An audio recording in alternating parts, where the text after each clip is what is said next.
Yes, yes, y'all. I am back this week. I'm your host, Koku, as you know. We'd like to thank, first and foremost, thank Jacadero for holding down hosting duties this week.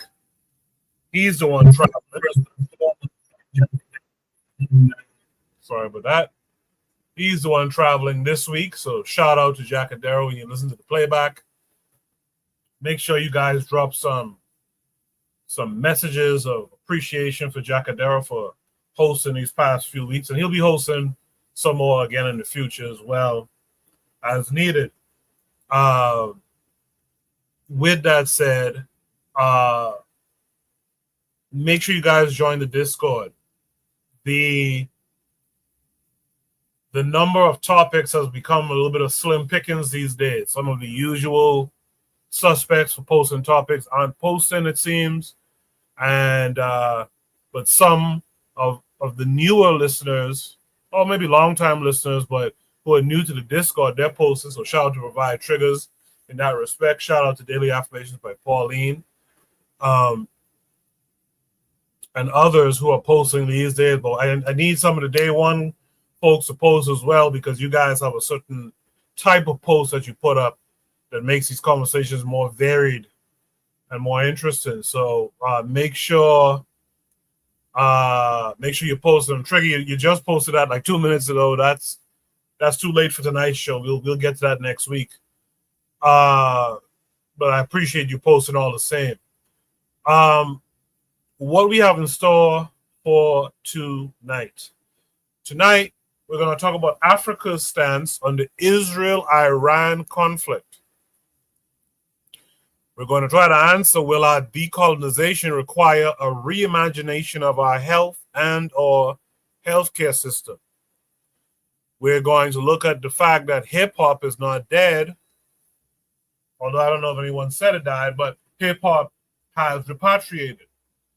We're going to look at a situation. Someone wonders, can you believe this is happening in America? Lastly, time permits, we're going to look at a topic. Is ICE using Gestapo tactics? Is ICE using Gestapo tactics? I want to remind guys to join the Discord. If you would like to have your thoughts expressed as a panelist, click the link that's pinned to the top of the chat.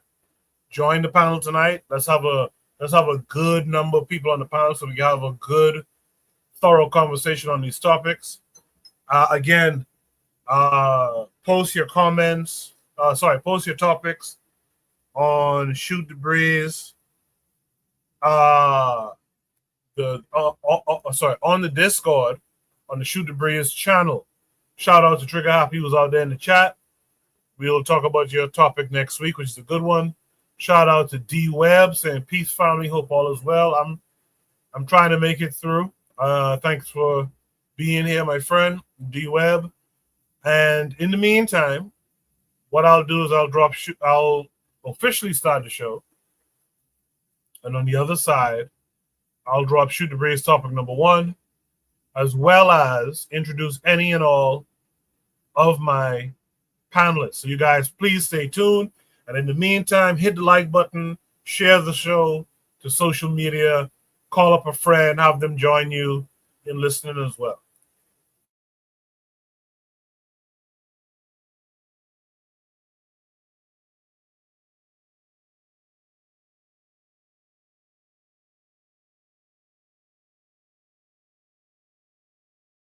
You are listening to the Bitter Medicine Podcast on KWAZ Radio.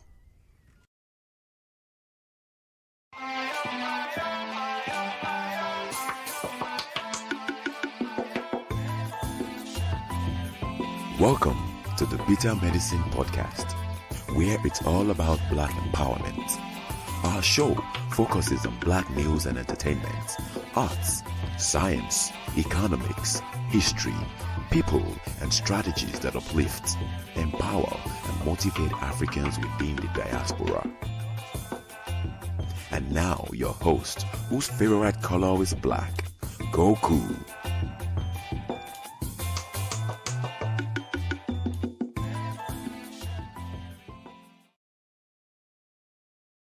Welcome back to the Bitter Medicine Podcast. I am your host, Koku. Just want to remind you guys before we get the show rolling that this show is part of a podcast network called KWAZ Radio. There are other shows on the network you are invited to tune into. This is D Webb with the Harsh Reality Podcast, asking you to tune in where we tackle the news of the day that affects our community, only on KWAZ Radio. Peace, family. This is Oni, inviting you to listen to the Pro-Black Perspective, where black problems are addressed with black solutions. Greetings, fam. Tune in to The Learning Curve with me, the revolutionary matron on KWAZ Radio. You are listening to the Bitter Medicine Podcast on KWAZ Radio. Yes, indeed. Make sure you also tune in to Brother Bakari, BBN Network. Make sure you tune in to Forecast and Consider Cheek, Realm in the Bush. And make sure you're tuned into Kofi, the Black Critic. Brother Bakari had a live last night. Missed the first part, but I was able to catch up on the second part. Really good stuff. Kofi was on there. Buana was on there. And another fellow referred to as Rev was on there as well. So make sure you guys check out all the shows who are active on KWAZ Radio. With that said, let me welcome my panelists. Right now, I only have one. I saw Jose here a second ago, but Oni is here. Oni, how are you doing? What it do? I'm cool. Yeah, I'm cool. I just came back to the States. Gonna be here for a little while. Looking forward to your 200th though. Yes. Thanks for the reminder. This is episode 199. So I'm hoping everyone will show up for 200. I didn't get any much of any ideas, but that's what to do. But I have something that came to me today that I think I might invest in for 200th. So hopefully, all KWAZ people will join us that night. I'll be here unless something really comes up. But without further ado, I guess I think I would have done this during the intro. Without further ado, let me drop Shoot the Breeze topic number 1. By the way, while I'm setting up Shoot the Breeze topic number 1, let me shout out Provide Triggers for Evolution. Let me shout out Anthony McPhail. Let me shout out the matron. Shout out to the revolutionary matron. The matron is out there saying greetings to everyone. So shout out the matron. Who else? I feel like I'm missing someone. But shout out to all of you who's out there. Trigger Happy says, tell us what happened when you get the chance, Oni. So I guess there's something Oni needs to discuss, I guess. And he says, glad to have you back to me. So I appreciate that too. Yeah, if you came here for Jacadero tonight, I'm sorry. Jacadero's traveling, but I'm here tonight. And I hope that we can have a good show together. Jose, if you're still out there, jump back on to the panel so we can get it going. Shoot the Breeze topic number 1 says, Africa's stance on the Israel-Iran conflict. This takes us, of course, to YouTube. Yes, this takes us to YouTube. Make sure everything's good. Make sure you guys can see that screen. I noticed Jacadero was doing it like this. I guess I'll try it this way. Usually I like the full screen. I'll try it like this. So what we'll do is a 10-minute video. We'll take a listen and then we'll discuss it. Hello and welcome. Let's take a look at our top story. A major escalation between Iran and Israel has drawn global attention, and African countries aren't staying silent. From South Africa to Tunisia, leaders are weighing in on the crisis, calling for peace, restraint, and diplomacy. Israel launched Operation Rising Lion, a massive air campaign targeting Iran's nuclear and military sites. Over 200 fighter jets struck key infrastructure, including airports and oil refineries. Top Iranian commanders and civilians were killed. Iran responded with Operation True Promise 3, firing missiles and drones into Israel. Cities like Tel Aviv and Jerusalem suffered damage, including at a refinery in Israel's port city of Haifa. South Africa said it was deeply concerned by Israel's attacks on Iran. The government offered condolences to Iranian victims and called for restraint on all sides. It urged a diplomatic solution and reiterated support for a nuclear weapon-free Middle East. Kenya condemned Iran's missile attacks in response to Israel's strikes. The Foreign Affairs Ministry said the escalation could lead to wider conflict. Kenya urged both sides to de-escalate and to work within UN principles. It also criticized the UN Security Council's inaction, calling for global system reforms. Nigeria took a balanced stance, urging both countries to choose diplomacy over war. It called Israel's strikes preemptive and said the conflict was fueling regional tensions. The Foreign Ministry warned that civilian lives were at risk. Nigeria urged the UN to intervene and promised support for any peaceful solution. Ghana's President John Mahama warned the conflict could hurt African economies. He said oil prices were already rising and that Ghana, despite its stabilization efforts, would feel the impact. Tunisia took a clear position condemning Israel and supporting Iran. It called Israel's airstrikes treacherous and a violation of international law. Tunisia said the attacks threaten global peace and order. Namibia's Foreign Affairs Director warned that global markets are interconnected. He said the conflict's impact would be felt through commodities and economic stability. Even in countries far from the region, and Egypt sharply criticized Israel's airstrikes, calling them a dangerous escalation. It said the attacks violated international law and warned that military force won't bring security. Cairo repeated that regional peace must come through politics, not war. Egypt's economy is already feeling the pressure. The Egyptian pound weakened and the stock market recorded its biggest plunge in 5 years. With regional stability in question, investors are pulling out. Egypt's EGX 30 stock index dropped as much as 7.7%. It was the worst day in half a decade. The country's currency also slipped below 50 to the dollar. Analysts say that gas supplies from Israel have been cut and oil prices are rising on fears of disruptions to Iranian exports. Reports say that Egypt has put all of its armed forces on alert and has organized nationwide drills to test out its air defense systems. Egypt shares a border with Israel and has been hit by stray projectiles from Houthi forces in Yemen in the past. Egypt has emerged out to be the worst affected countries in the Israel-Iran conflict, as both sides remain ignorant to calls for de-escalation. Now, to discuss this in detail, we have with us on the show Shadwa Zahar, a global affairs analyst, joining us live from Cairo, Egypt. Thank you for being with us. Thank you, Alison. Thank you for having me. Now, how has the Israel-Iran conflict intensified economic pressures on Egypt, particularly within its already strained banking and financial sectors? Yes, as you've said in your report, the Iran-Israel conflict currently happening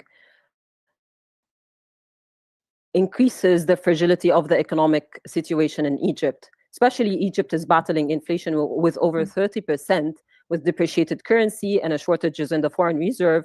This regional instability will actually lead to more foreign investments flying outside the country, as you've said, which perhaps will also heightens liquidity shortages and challenges in Egypt. But the most important thing that I think will impact Egypt is the fact that most of our sovereign debt is in hard currency. And now with this regional instability, the central bank will have to face two clashing goals. One of which is increasing interest rate to be able to manage the higher inflation levels, but also decreasing interest rate in order to be able to attract investment and achieve higher levels of growth, which puts Egypt into a policy bind, weakens monetary and fiscal credibility. Right.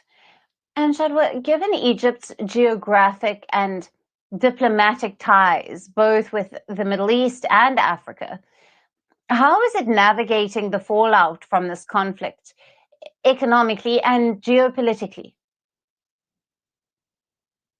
Egypt is walking a diplomatic tightrope. Geopolitically, Egypt is also building on the historical credibility, diplomatic credibility with African and Middle Eastern countries, along with its tight diplomatic relationships with the US, Spain, Italy, France, all the countries in the West. None of us wants this conflict to continue more than that.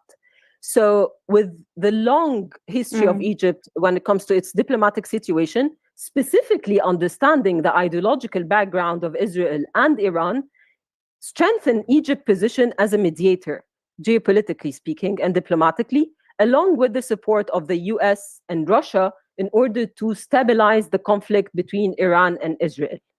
Economically speaking, Egypt is hedging its bets, deepening its relationship with the Gulf for financial lifelines, and also deepening its relationship with BRICS countries in order to manage or navigate the conflict that disrupted Red Sea shipping and trade routes.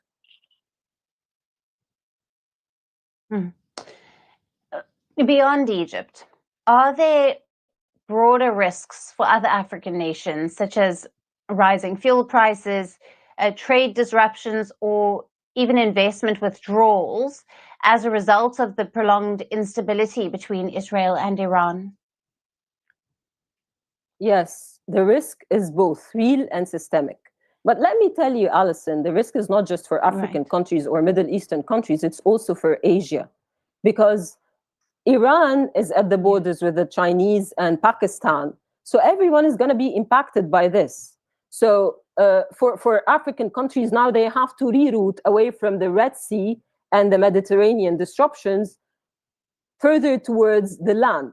So this will tighten the relationships between African countries, especially if we're speaking about Sudan or Djibouti, also for Kenya and Nigeria. Now, as oil-producing companies, they will be affected by fuel higher prices, and the Red Sea, they have an eye on the Red Sea, which is now disrupted by the current conflict. So they will now resort to their African land connections with Egypt and other African countries. But also this conflict is impacting Asian countries through the Pacific Ocean, which will then impact Pakistan, China. But if this erupted more than that, no one will be able to control the situation, because then if Israel managed to get the US into the situation, it will be a World War III, and none of us will be able to do anything about it. Right. Shadwa, thank you very much for being with us on First Post Africa and for your valued insights and analysis there. Thank you for having me again. Thank you, Alison.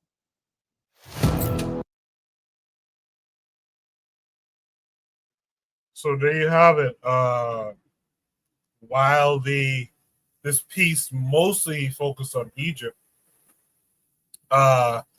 it did touch on some of the stances, some of the leadership in West African countries in particular had as far as this Israel-Iran conflict goes. I know in the past we've talked about, like, it's been mentioned how, Israel has colonizer views about, as far as Africa goes, and we should pay attention to what Israel is doing and whatever conflicts Israel is engaged in. So I want to hear what others have what others have to say about Africa's stance on the Israel-Iran conflict. But before I do any of that, let me welcome in the new panelists who have joined us so far tonight. Black Steel, how are you this week? Good to have you back, Koku. I'm doing great. All right, good, man. Thanks for being here. And thanks for being there when I wasn't around too, man. I really do appreciate that. Jose, how are you this week? I'm fine. I'm okay. I'm okay. I'm cool. I'm in the motherland. Can you hear me or can you hear me with background noise? No, you sound clear. Okay. Yeah, I'm okay. I'm kind of stuck because I lost my like the ID of my car, so I'm kind of stuck. Can't move, but I'm fine. I'm in the motherland.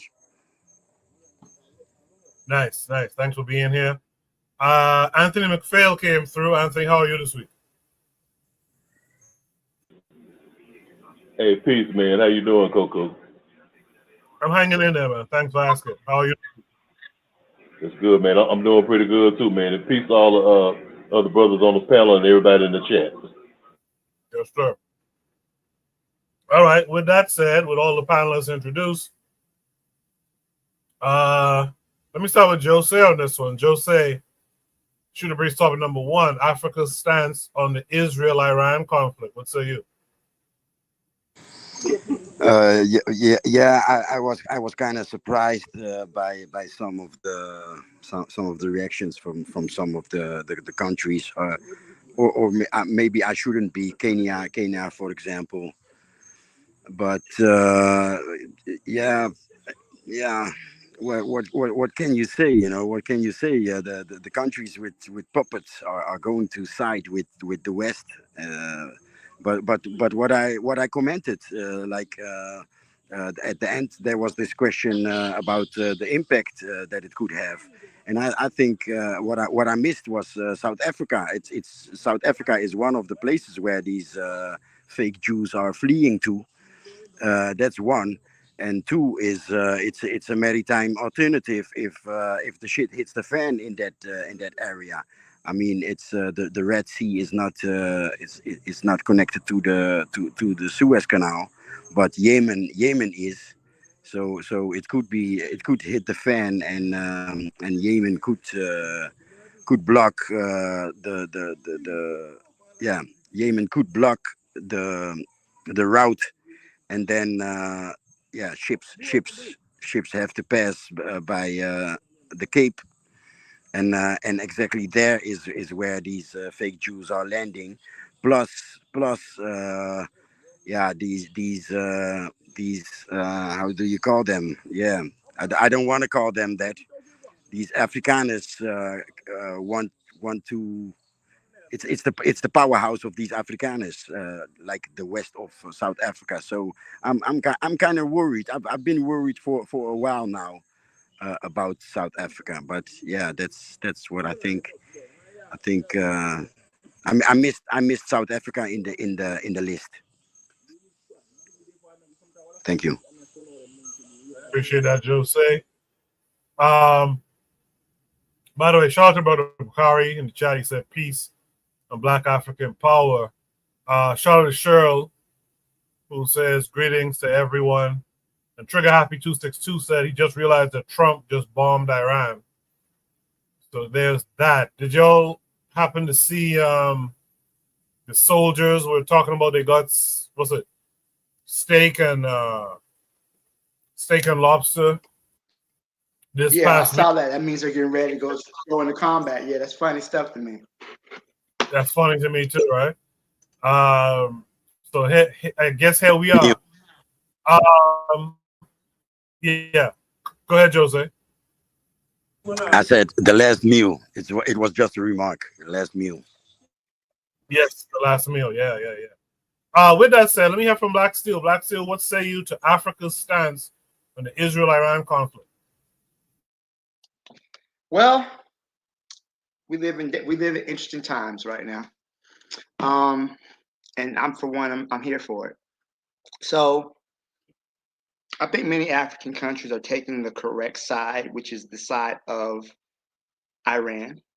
Right? This was an unprovoked attack against Iran as a nation, and many African nations understand what it's like to be attacked by a larger, more militarily advanced power.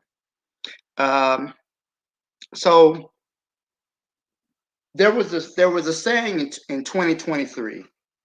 A former American general, General Wesley Clark, stated that the U.S. government had plans to attack 7 nations within 5 years. There were Syria, Lebanon, Libya, Iran, Somalia, Sudan, and Iraq. Right now, this was back in 2000. This is right after 9/11, about 2023. I'm sorry, 2003. Sorry. But we see each of these nations have come under attack. Syria, of course, al-Bashir has been overthrown. Lebanon, Israel, which acts as a U.S. proxy, went to war against Hezbollah. Libya, of course, know what happened to Gaddafi. Somalia, Sudan, which is currently embroiled in a warfare, being attacked by the proxies from the United Arab Emirates, and Iraq, which is of course was attacked in 2003. So of the countries on that list, Iran was the last one remaining. So what we call this is currently what they refer to as an axis of resistance, a group of nations that are opposed to the global U.S. hegemony. United States, their goal is to remain the world's only superpower. Right, that is the goal. They want to prevent a multipolar world and keep it unipolar, with the United States able to project force anywhere in the world. Full spectrum dominance is what they want. So any nation that challenges their full spectrum dominance is seen as a threat. The big boy they want to go after is China. Right, China is the one they want to knock down, but they got to go through Iran. They got to go through Russia to get to China. So this is all part of a larger plan. So these African nations, I'm going to get back to the point, they understand where this leaves them. Because the idea of a multipolar world, you have a world where you can only follow the U.S.'s hegemony, which is currently what we have, which is currently what existed for, a large portion of the 90s and early 2000s. But more countries are starting to break away from the U.S.'s and the Western world's orbit, right? Starting to carve their own path or decide to seek terms that are more favorable to them. That's why many African nations, if you look at a map, their biggest trading partner is no longer the U.S. It is now China, right? Because China offers deals that are more favorable, and that comes with problems in itself. We could talk about that also, but they're deciding to trade less and less with the United States and the Western world, and to trade and to expand and join the BRICS nations and other things like that. U.S. can't have that. They can't have African nations breaking away from their sphere of influence. This is why they've talked about Burkina Faso the way they have, Niger, Chad breaking away from them. Just understand that they have Traore in their sights as well. But what Israel has done, Israel's fear is that they want to prevent the Iranians from possessing a nuclear weapon. Now, multiple times they've been at least since the late 90s, they've been saying Iran is only weeks away from having a nuclear weapon, so on and so forth. Iran has not yet produced a nuclear weapon. Iran has actually said they don't want one. But I do believe that with these recent attacks, they may be reconsidering their decision to remove their nuclear weapons, because what the United States is teaching and what Trump is teaching the world is that this is there's no more soft power. Many countries have hard power. Some countries have soft power. They're able to be diplomatic and use trade and things like that to project power. But other countries only have hard military force, right? So the United States no longer has any soft power remaining, right? It's just pure naked brutality. I believe Napoleon Bonaparte talked about how he wanted to be a silk glove on an iron fist, when he in dealing with his enemies in Europe, when he's dealing with the Prussians and the other people he was fighting. Hey, the Russians, we're going to be a peaceful alternative, but just know we'll beat your ass too. So there's no more silk glove on the iron fist. It's just pure naked force that we're seeing. So the Iranians as a part of the axis of resistance. They are a threat not only to the U.S. global hegemony, but the desire of Israel, who wants to be the sole dominant power in the region, which is so funny because, and I don't mean to go on too long. I know we have other people waiting, so I'll try to wrap this up. The role of propaganda in this situation, because think about this. Israel has attacked Egypt, Lebanon, Syria, Jordan, and now Iran, right? But they're seen in the media as the victims. Israel currently has about 200 nuclear weapons. Iran does not. But Israel does not allow international inspectors to inspect their nuclear weapons. They not only don't allow it, they neither confirm nor deny the existence of these weapons. Israel has a plan which is called the Samson Plan, which is to attack in case of Israel's destruction or imminent overthrow of the nation, to launch nuclear strikes at multiple capitals across the world: New York, London, Washington, D.C., Paris. These are all countries that are basically being put into that. Israel is an apartheid state. They're one of their biggest exports are diamonds, although they don't have any diamond mines, but they do help facilitate the theft of resources from Africa. But overall, just understand that this is a battle for a multipolar world versus a unipolar world.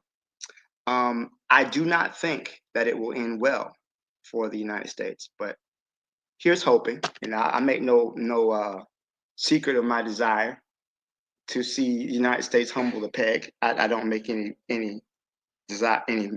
pretense of that. I gotta say that I am. The argument is that Israel has a right to exist. Does the United States have a right to exist? Does a country that was created in genocide and slavery, should it exist? And I don't think that it should. Not in the way it exists now. I'll leave it there. Thanks, Coco. I know I said a lot. No, that's a good. That's what I call setting the table really well. So thanks for that, Black Steel. Let me hear from Oni next on this one. Oni, what are your thoughts? Yeah, so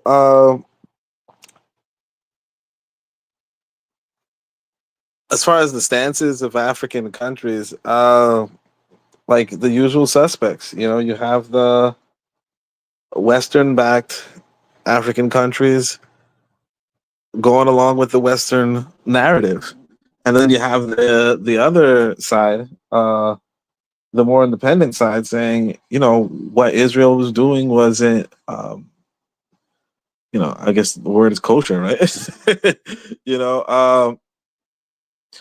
I would say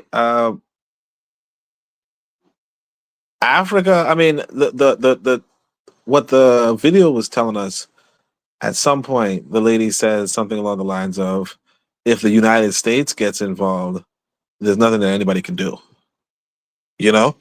And unfortunately, if we've been paying attention, it looks like the United States, well, all right, some people don't think so, but some people are under the impression that the United States is going to get involved.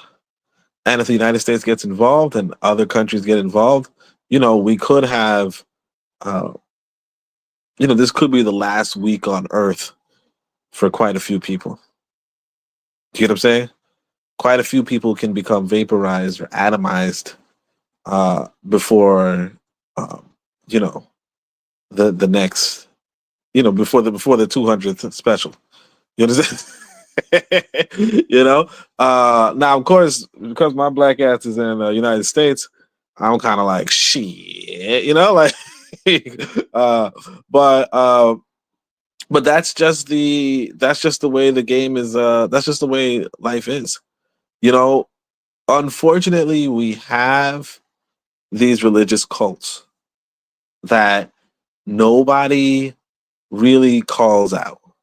It's just normalized to be some sort of religious cult and have these antiquated, antedated beliefs from 2,000 years ago that justify land theft and the killing of other people and the destruction of others. this is what we're dealing with. And you know, obviously I'm a human, but you know, the human species, and it's mostly Wazungu, obviously, but the human species just refuses to evolve past this narrative. You know, if at some point people were reasonable and said, you know what, maybe this antiquated belief system, maybe this shouldn't be driving the conflict in this in a part of the world. Maybe both sides should be abandoned. And but we as a species just cannot seem to get there. You know, we as a species just cannot seem to get there. And it might cause a lot of people their lives. Okay. And it's already caused a lot of people their lives. You know, uh, as pointed out, Israel has already pushed into other nations under the pretext of what's called the Greater Israel. And why is it called the Greater Israel? Because it was written about, it was because it was allegedly written about, 3,000 years ago. Okay, that's it. Now, I'm not saying that, human beings cannot find a reason to justify the theft of land outside of religion. Of course they can. But we're looking at an example of people pressing for war and pressing for the destruction of the planet and pressing for nuclear conflict and pressure and this conflict is not something to be taken lightly. I obviously we can all speak about it casually, and hopefully we all hope, or a lot of us hope, that next week is guaranteed to us. And for the most part we believe it is. Well, the reality is that you're living on a planet with psychopaths who do not care if you have another week, if you have another weekend, and yet we are passively respectful of these belief systems. Now, me, I'm personally not, but it really comes to, is it's so wrong to be against these religious groups if this is what it means to be for them. And I'll just put it that way. As well stated, that only hang around before you leave. I'd like to ask you about your time on the continent recently, etc. With that said, though, let's hear from Mr. Anthony McPhail. Anthony, what say you? Yeah. Okay. Yeah. Peace, Coco. Okay. The first thing I would say is this. Okay. How does this affect Africa? Okay. I'm trying to see how I'm going to say this. Okay, I'm going to say it like this. I think that the very question of how does this affect Africa, African nations, the African continent, I think that this goes to one thing: the disunity among us as African people, among the African continent. You know what I'm saying?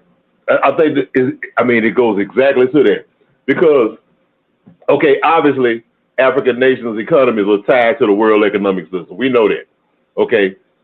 In recent years, we've seen these organizations like BRICS, like what our Black Steel had mentioned, and these other economic blocks and everything. Well, people trying to get away from, the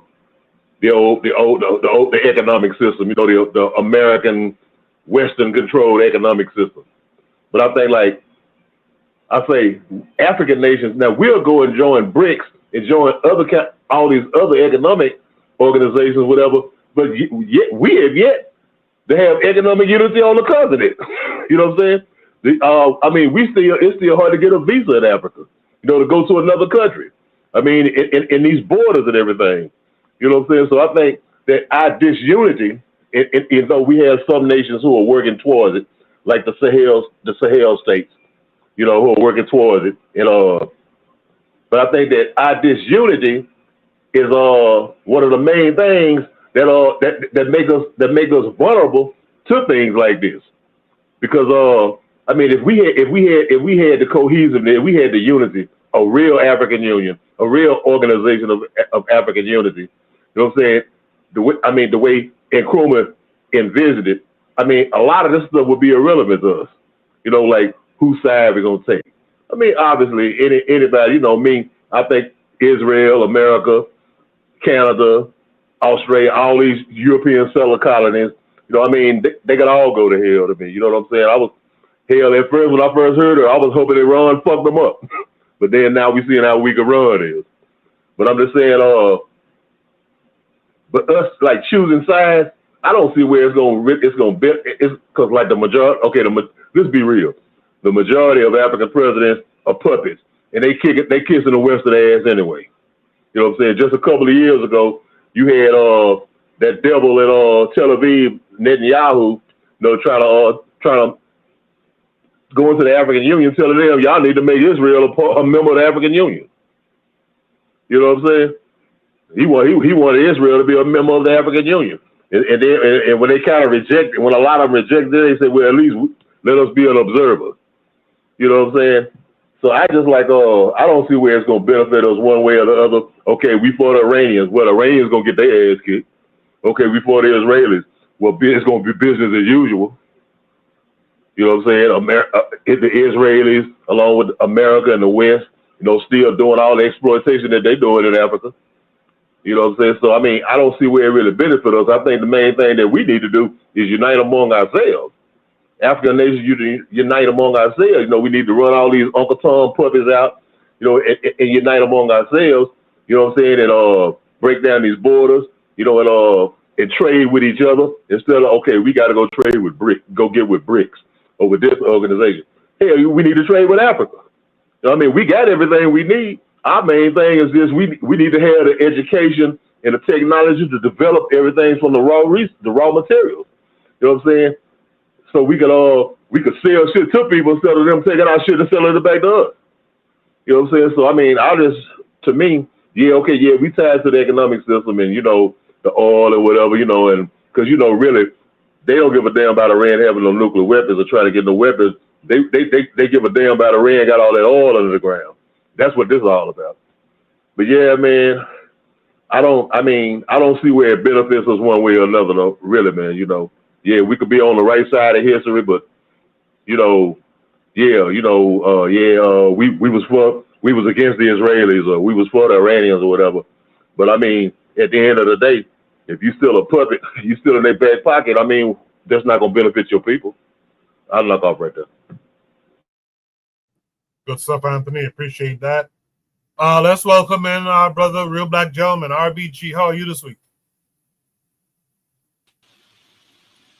Oh, I'm okay. I don't know. I'm feeling the type of way about all this conflict. We'll talk about, you know what I'm saying? Well, I look at the big picture of all this. You know what I'm saying? I see a lot of like, you know, indirectness and a lot of like, how would I say it? Pivoting and constant adjustment and pivoting. This is what I see.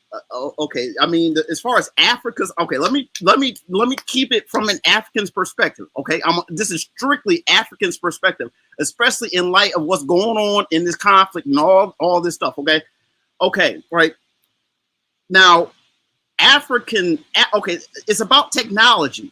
It's about advancement and the merit of building your own in order to, you know, further your nation.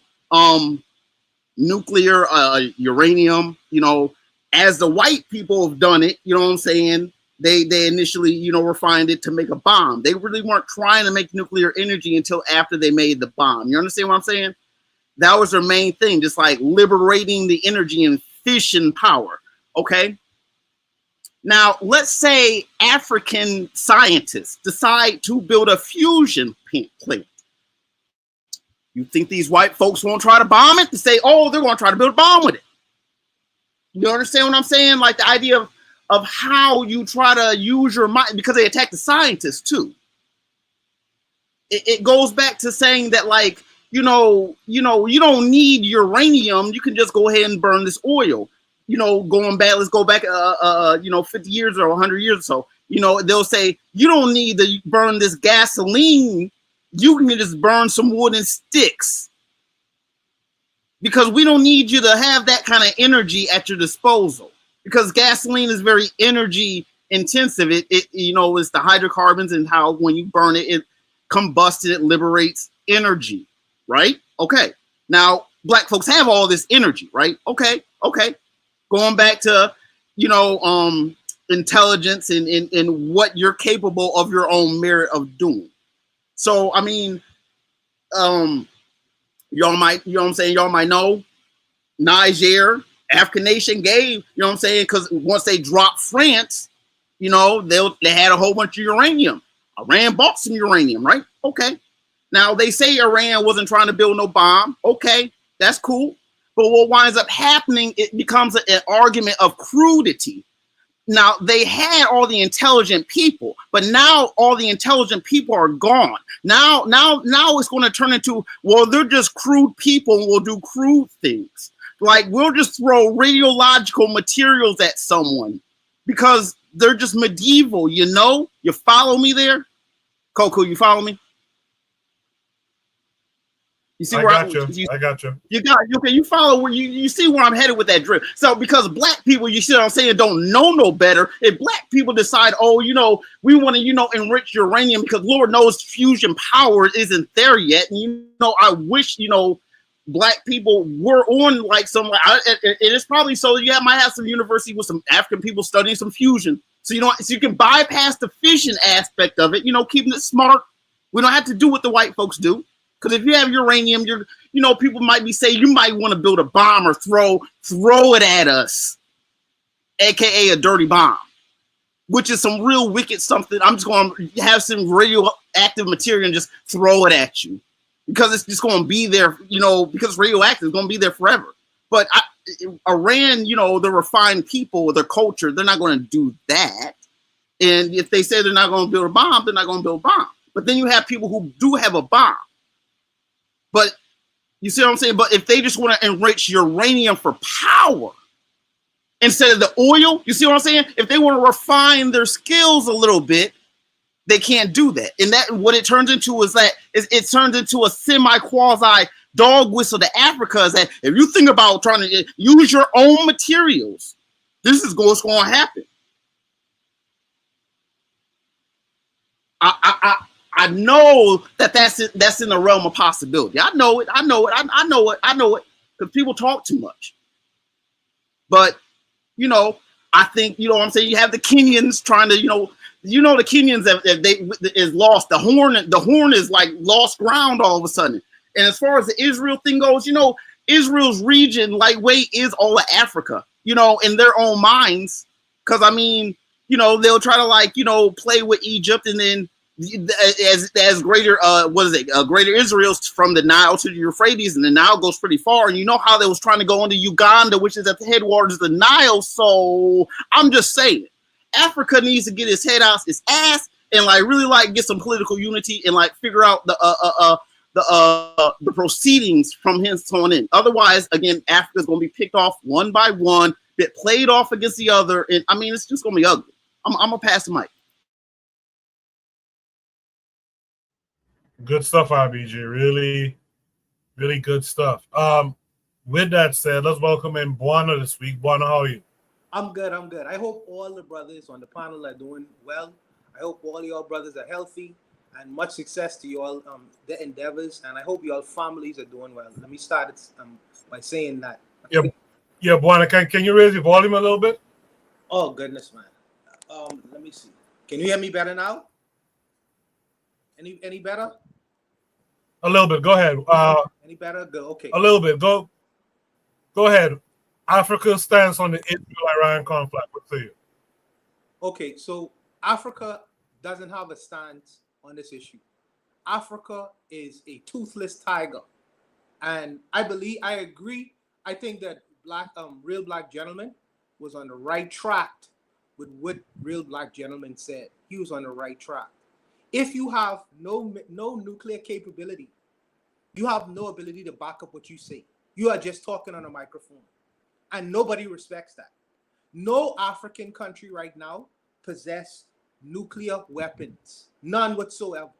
The only African country that possessed nuclear weapon was South Africa. And they dismantled their nuclear program in 1989. God knows why. No, I think that's when, maybe that's because they was going to let Mandela out of prison. But no African country have no nuclear program. So why am I taking them seriously? They are toothless tigers. Just as no Caribbean country possess no nuclear capability. So all they doing is talking from a microphone. What I am concerned about, though, is this particular thing. Trump just bombed. The Americans just got in the war. They just bombed Iran. So with Iran, Pakistan says that they will back Iran. Now, Pakistan does have nuclear capability. So now this is going to become a big boy kind of war. In big boy wars, small nations or nations who don't necessarily have the nuclear capacity to back up the things they say, they need to stay out the conversation. You're just talking. So I am concerned because if you get the Pakistanis in a war with Iran, now you have the whole Muslim world in this war. And if America feel like they're gonna, after Trump goes, and they're gonna just back out of the situation, they have another thing coming, because the Muslims don't believe in turning the other cheek. You know what I mean? So either you take care of them, or they can take care of you. And if they possess the same nuclear capabilities, you may bomb them back into the mid-century, but they have the capacity to bomb you as well. And also, these countries have friends. It's not just Iran by itself. You bring in Russia into it, you bring in China into it. So it can become a real big boy war. And it can have a whole lot of lives lost on both sides.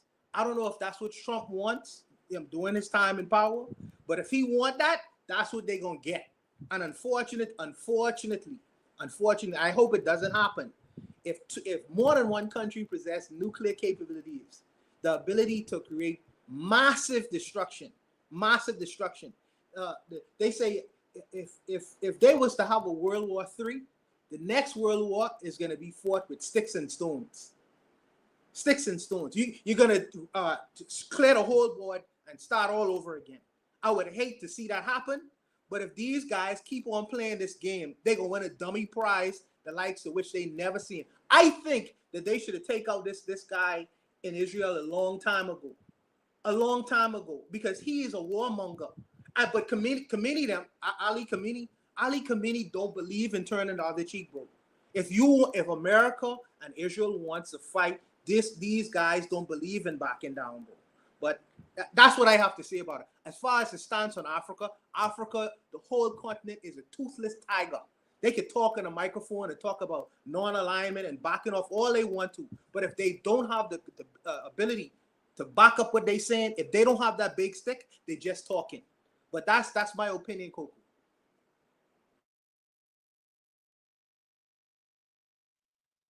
I appreciate that, Juan. I know Oni has to go. It's about 9. It's close to 9.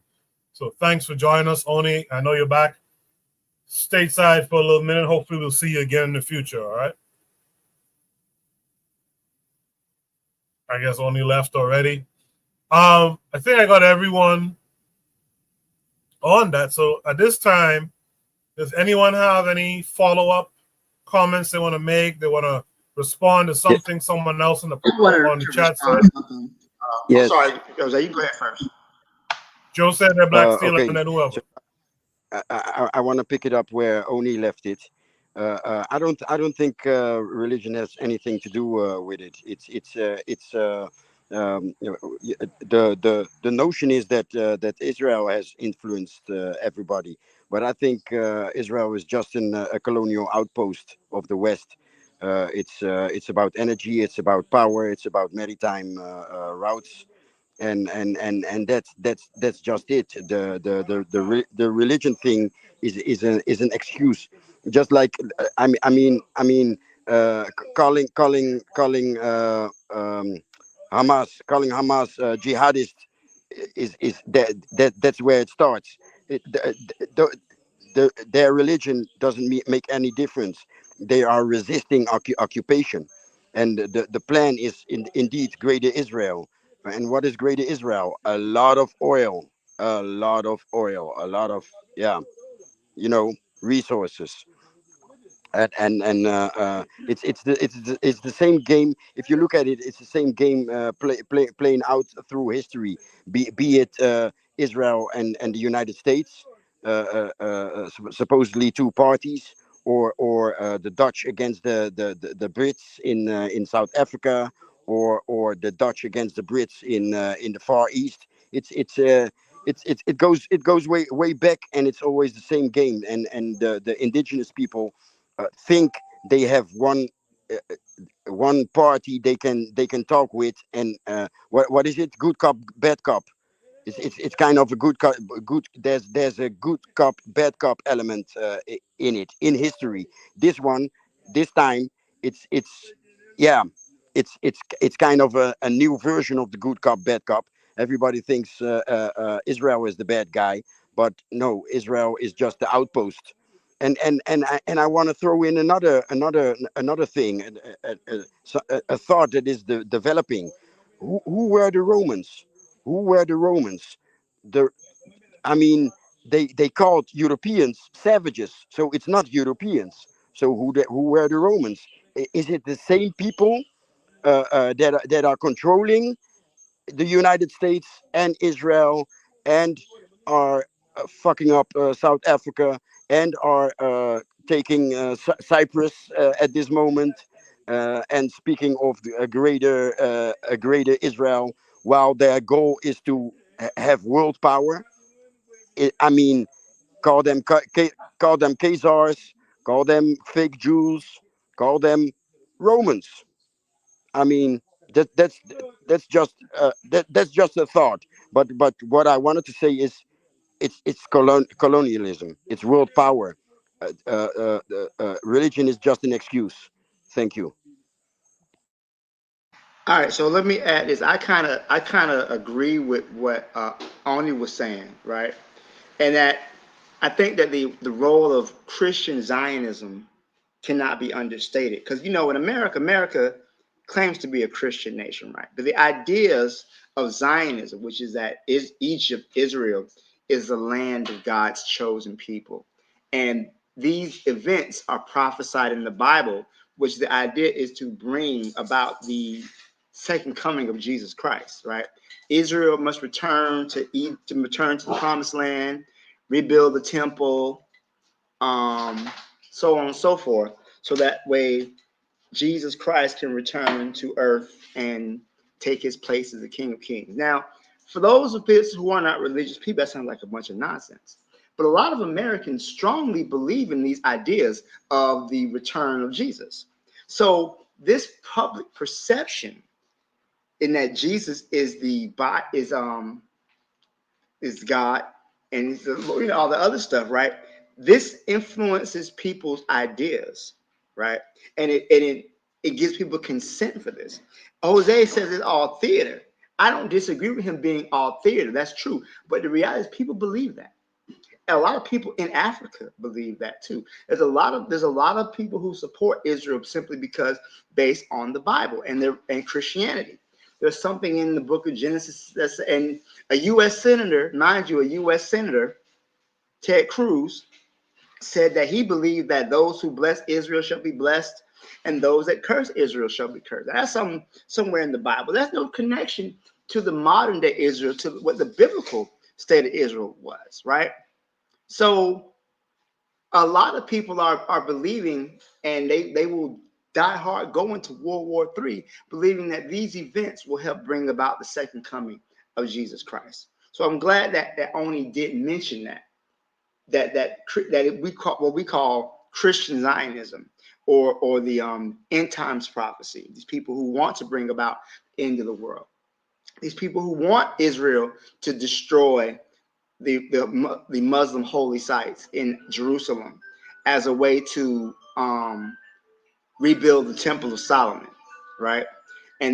But the thing about it is, these people who are Christian Zionists are really clamoring for the destruction of the Jewish state, because those of us who went to church, who went to Sunday school, who saw Left Behind, I'm sure that I'm not the only person whose mother drug him to that type of stuff.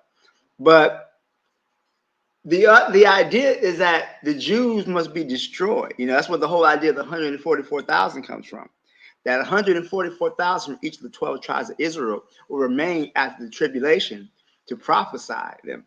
So what happens to the other people who ain't in the 144,000? They die. So we're talking, so even though these people support Israel in the long run, they're only supporting them up to be slaughtered. But outside of the religious aspect, there's also the socio-political aspect of, again, the greater Israel project, control over resources, as was mentioned by the other panelists, and the projection, and the idea is that they want to be able to go after those countries that may pose a threat. It's Iran today. Iran ships a great deal of its oil to China, right? So if they can cut off the oil at the spigot, cut it off at the source, now China has to go to other places to get its oil, right? So this is something that is a larger scheme in the global political hierarchy, right? The idea is that if we can go after Iran, then after Iran, we go after Russia. After Russia, we go after China. And then there will no one be left there to oppose it. But the thing about history and the thing about empire is that empires fall. Every single one, without exception, has fallen. It may take them longer, it may take them shorter, but every empire, from the Athenian Empire to the Greek Empire to the British Empire, has collapsed, right? And the American Empire is no exception. And this what we're seeing right now will probably be written about as the beginnings of the end of the American Empire. Yeah, I would like to. See, just remind me. Just quickly, let me just say this thing. I chuckled when Black Steel mentioned it. When I was in undergrad, I was in a class with a Jamaican woman who was Seventh-day Adventist. And she's there talking her Adventism nonsense.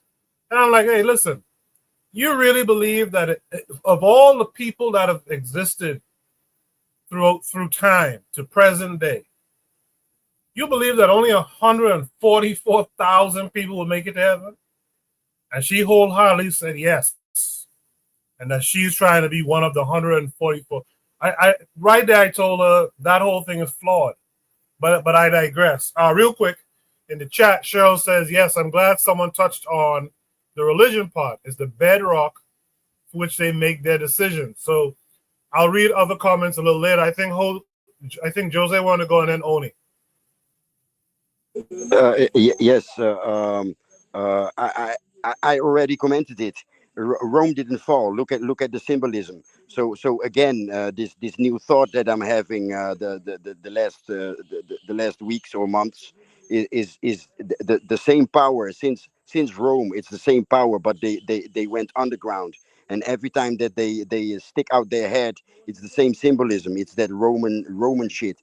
Be it even Leopold. If you go to Brussels, at that famous square, that's a tourist attraction, you see all types of Roman blah blah. The United States, I don't need to explain those two fascists and those Congress buildings looking like the Vatican. Germany and those parades in the 30s of the last century. I mean, Rome didn't fall. Rome didn't fall. Thank you. Yeah, I wanted to. I think what Jose was saying was something, Also, yeah, I mean, obviously, like everybody commented, but I would say that two things can be true. That obviously it's not just religion, and obviously Israel is a outpost. Like I remember when I was I think in high school or something, maybe junior high school, something like that. I had the chance to meet this Nobel Prize winning. It was a white guy, like a European guy, but he won the Nobel Prize in chemistry as a mathematician. And his whole thing, because he was, we were like at some math camp or something, I don't know. And his whole thing was he was telling us, the way to solve a problem, a simple way to solve a problem is to just simplify it, put it in its most simple terms. And so, absolutely, it's not just about religion. If Israeli people were not white, there wouldn't, like, this wouldn't happen. Like, we wouldn't hear about this. America wouldn't be reaching across the world to back them. And of course, partly because they're fighting Muslims. A lot of us don't realize, but the Christians have a historic enemy in Islam. A historic enemy. So, a part of it is religion and a part of it is race. A part of it is colonialism. A part of it is what some people call, the white power structure or whatever, right? To a large extent, we're looking at white people helping white people, right? To and it's partly because the Muslims, for what it's worth, have put up the biggest, largest resistance against what we call white power. Um, uh, they've been pretty notable in meeting white people face to face, particularly 300 years ago, 400 years ago, right? But even so, that memory stays with white people. Uh, we don't really give them enough credit, but they took over Western Europe at one point, right? We talk about El Andalus, right? They took over Western Europe at one point. The Europeans had to unite to fight them back, what we call the Crusades. This is a real thing that's in the memory of Europeans, being invaded and conquered and enslaved by another people. And at the heart of it is, hey, these were Muslims. Islam united them and Christian united the whites against them. Christianity united the whites against them. So religion is important, but it's also colonialism. It's also just a historical memory. It's also it's also just history.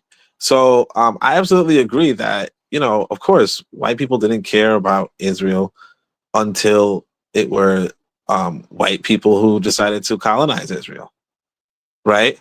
And the only thing that the reason why I would bring up religion is because of what we're saying, in the sense of we're all African people and we're saying to ourselves, we're not looking at this as absurd as it is. You have a people who are claiming to be the indigenous people of a country, and they are killing the indigenous people of that country. And a lot of people are saying, hey, these are the indigenous people because look, it's in this book. And that's what is really the absurd part about it. That's where the religious part comes in, because like if the European comes to it's like if the European comes to Botswana or something and says, hey, look, I'm the indigenous person, and then he says, the reason why I'm the indigenous person is because of this document from 3,000 years ago, right? That says that I was once here. It's like, what? But then you would have people around the world who are saying, yeah, it's true, because that document does say that there are people there. There are people of that belief system there. And that's where, we come into place, because we're actually, like, a lot of Black people are agreeing with this stuff. A lot of Black people are agreeing with this stuff. If you really ask people who are the indigenous Israeli, they're thinking it's the German man, they're thinking the Spanish man, they're thinking it's the the Polish guy, and that's where it makes. That's where I say, hey, look, religion has a part in this when it comes to us. But obviously, white people have been colonizing countries, maybe not before religion, but they've been colonizing countries, notwithstanding their religion.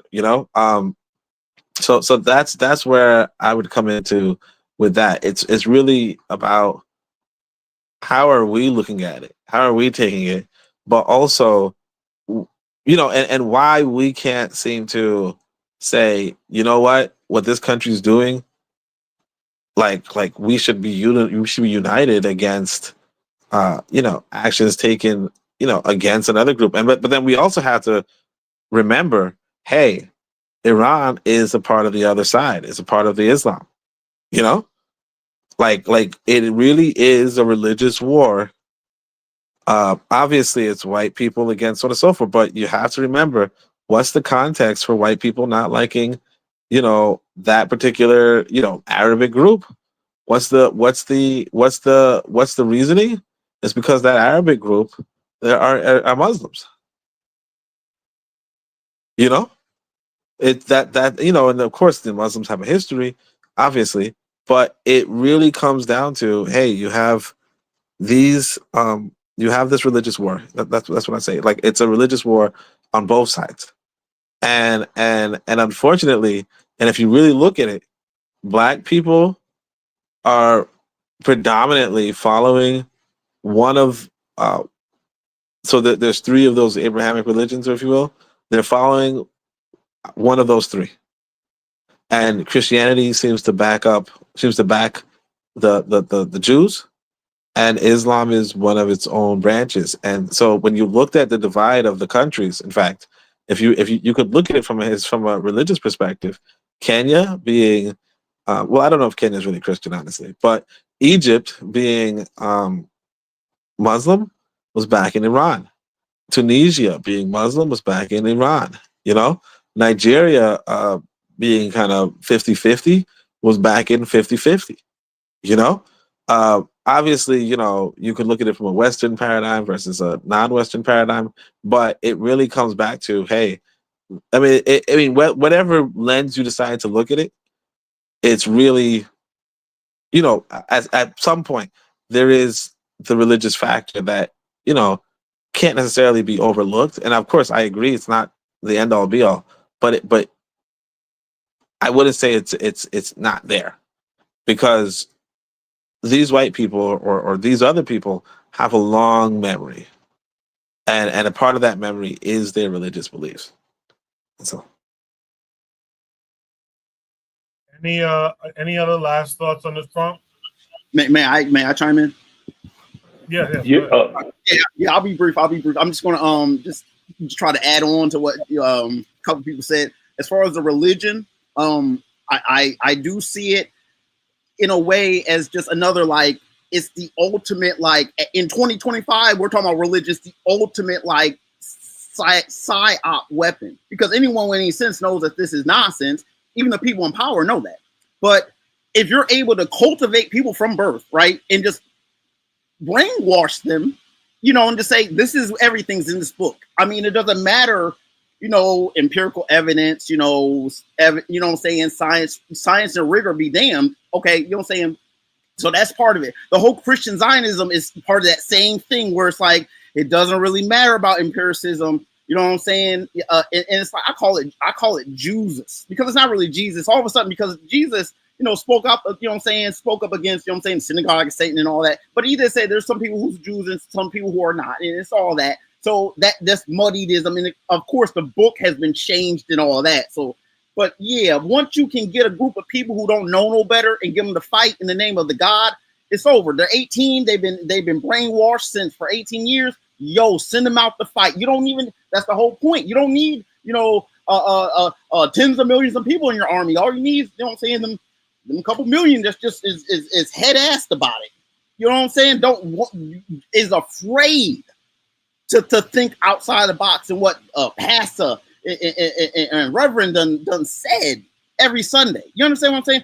And as far as the energy goes, as far as Africa, look, I mean, it's important to recognize, like, you don't need to use uranium to make, to get nuclear energy. You can use thorium. There's other sources that are not as radioactive. but it's still the principle, right? Look, if Africa wants to make a whatchamacallit machine, then Africa can make a whatchamacallit machine if it wants to. You know what I'm saying? All I'm saying is that, you know, Africa has to be smart about it and know what's going on, and don't let these plays and all these tropes like stifle them. Because I mean, I used to be really against nuclear power, but the fact is, you know, in technologies, you don't have to have like, you know, you can have the salts. You don't have to have it the way that they did it. You can use your good head and conceive of a way to extract the power and deal with it. Now, I mean, it's radioactive, so I mean, it is what it is. But Africa's huge, and there's places, you know what I'm saying, you can deal with that, and that's the whole point. There's always a double-edged sword. But if these white folks is using our stuff to power their stuff, you know, we got to be smart about saying we got to be responsible about radioactivity and all this stuff, and like using a proper manner and be on point with it. And don't let these white folks trick you out of your own out of your own benefits. I'm gonna pass. Anthony? Yeah. Okay. Yeah. All right. I'll be brief as possible, man. Okay. I'm kind of glad that they brought back the religious aspect. Can you hear me, Goku? Yes, sir. Okay, all right. No, I'm glad they brought back up the religion. Oh, first thing I want to say, well, number one, and I know all the brothers. Well, I know Black Steel at least. I know that. Okay, Zionism ain't got nothing to do with no religion anyway. You know, it's just a secular racist ideology. You know what I'm saying? That what was his name? Black Steel, Theodore Herzl. I mean, he wasn't even a religious guy. Theodore Herzl was an atheist. Yes, correct. He wasn't even a religious guy. Okay, but okay, what I'm saying, okay, when I remember when one of the brothers with Black Steel, some of the brothers brought up the religious part, where he was talking about about Christianity and in Israel. Okay, number one, we got to remember one thing: Judaism does not believe in Jesus Christ. Okay. So Israel does not represent Jesus Christ. You know what I'm saying? If Judaism is the state religion of Israel, that's the official religion. They don't believe in Jesus Christ. So they have Jesus Christ was just another a rabbi, a teacher. You know what I'm saying? They don't proclaim him as a Messiah. So if you have all these other people, and some of them look like us, believing in a Messiah and all, or buying into this religious aspect of that ain't what that's about right there. Because the state of Israel, they don't believe in no Jesus. It ain't no Jesus over there. As far as like being a Messiah, they don't believe in that. Okay, so that part been out of the way. The second thing I want to say, it's ironic if you really think about it. It's ironic. Okay, if I said, Coco, I want you to answer a question for me real quick. If I said, what we say, Germans and Jews, remember during the European wars, World War I and II, or War II, where Germans killed, allegedly ethnic cleansed millions of Jewish people and gypsies and other ethnic minorities and other marginalized groups. A lot of us said what? Sometimes we would say what? That was white on white crime, right? We said it was white on white crime. Right. Okay. This is what I want to say. This is what I'm saying. Why I was talking about us being on the side. Now you got to realize the Iranians. Now think about the geopolitics, and the ethnic politics in the so-called Middle East. Iranians are not Arabs. Iranians are not Arabs. They're not Arabs. Okay. As a matter of fact, I mean, just to get deep with you just for a minute, present-day Iranians, their ancestors were the people who came down from southern Europe, from southern Russia in the Caucasus region. These were the people that were known as Indo-Aryans. Okay, the very name Iran means, guess what? Land of the Aryans. So I'm saying, and during Nazi in the 30s, Hitler then was sending all kind of Germans and scientists and everything over to Iran, into that part of Eurasia, do studying over there. Studying the language, because their language Farsi, which come from Persian, You know, it's an Indo-European language and it's connected to the European languages, like Germanic languages and stuff. But so what I'm saying, this is basically it's white on white crime. You know what I'm saying? It's just these white people Muslims. You know, they along the way got converted for political reasons. They went from Zoroastrianism to Islam. But I'm saying, see, Iranians are not Arabs. Iranians are Indo-European people, Eurasian people. You know what I'm saying? The descendants of Aryans. You know what I'm saying? The same people who invaded India and created the caste system. You know what I'm saying? I mean, this is who these people are. You know, I just thought that was I thought that would be significant in the conversation. I'd knock off right there. Good stuff, Anthony. Good stuff. Juana is back, but he spoke earlier. I'm sure you may have some follow-up thoughts. But in the meantime, let's introduce Kofi to the panel. Kofi, were you able to follow this conversation? Yeah, and I kind of peace out to you. Welcome back. Yeah, I was kind of following, and yeah, welcome back. And you know, while I was following everything, you know, breaking news was happening. So you know, so America attacked Iran, correct? It's a question I'm asking. Yes. Yes. Okay. So apparently, Iran, the United States just bombed 3 of Iran's nuclear sites. Okay. All right. So even so, and let me say this too. Also, the head of like Trump's like international security, Tulsi Gabbard. Yeah. She sat there and said Iran's not developing a nuclear weapon. Yeah, and a month Trump ago. said, I don't care what she says. Like, Howard, this is the person you elected to do this job. You put in this position, and now you're just ignoring them. The jokes write themselves.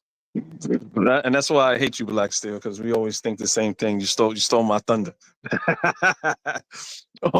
Yes, but no, Black Steel is absolutely right.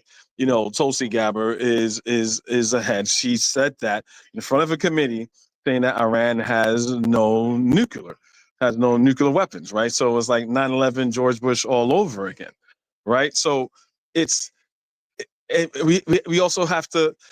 It's pretty much the same thing happening all over again. Saying weapons of mass destruction, and there's obviously no weapons of mass destruction.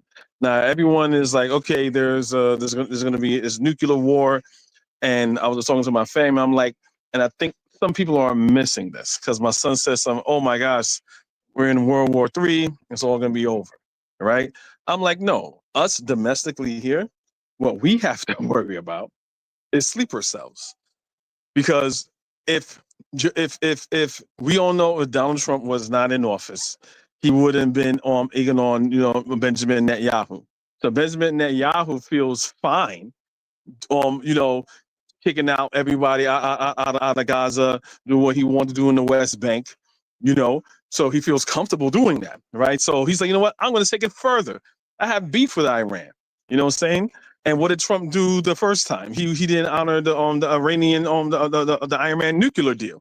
Was to say, hey, look, basically that's saying, hey, look, do not develop any nuclear weapons. If anyone was to, you know, attack you or anything like that, we got your back, but do not develop any nuclear weapons.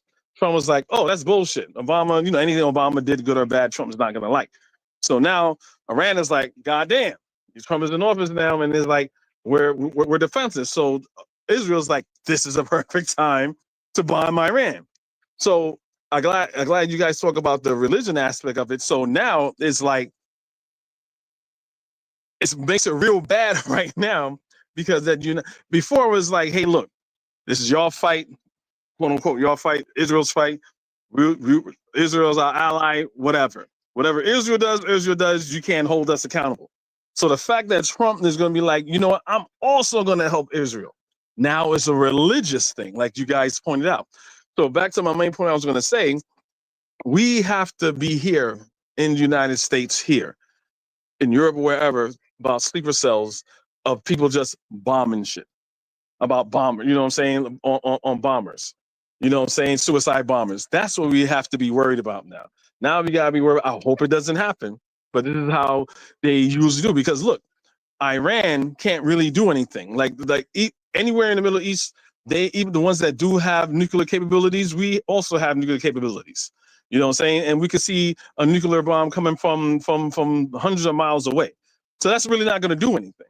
What may be effective, somewhat effective, to get these crazy Muslim cultists, right? They were like, you know what? I'm going to go to Madison Square Garden or at a Jets game, and I'm going to blow the whole motherfuckers up. Or I'm going to do another 9/11, like the Twin Towers. Now we're a target. Right, because even you don't have to be from Iran to feel like being attacked. You could be from Afghanistan. You could be from Kuwait. You could be anywhere in the Muslim world and feel like, wow, United States are attacking Muslims again, and Israel. So now we have a target on our back. So I pretty much landed there. Oh, as far as the African aspect of it, I kind of share what Bron's outtake on it. We really do not have a dog in this fight. No one's really pulling us in, but we do need to keep abreast of what's going on. Like I said, in this case, you know what I'm saying, every moral person is on the side of Iran right now because it was an unprovoked attack. And I'll pretty much land my plane right there. Thank you. Kobe, not we. No, thank you. I hear you, Anthony. Thank you for that, I everyone. have a quick question for Anthony. Go ahead, Warner. Yeah, so Anthony said something that blew my mind because I never knew this. He said that Iran means land of the Aryan. And I remember seeing old pictures with Hitler, like sitting next to these Muslim dudes. They probably was Iranians. It makes sense. But the question I have is, a purebred Iranian doesn't look like what Hitler wanted to say, well, this is a pure Aryan. Aryan is, in my mind, an Aryan is a white man with white hair, but that's not a pure Aryan. A pure Aryan will look something like someone from Iran. So I just could Anthony help me with that? Help me with that. Okay, Bonner, just for a minute, I want to ask you one question real quick, and everybody gonna laugh, go dig this. Sure. Okay, hey, your typical Aryan, 6'4", blonde hair, blue eyes, right? That's what they tell me. Yes. Okay, listen. What did Hitler look like?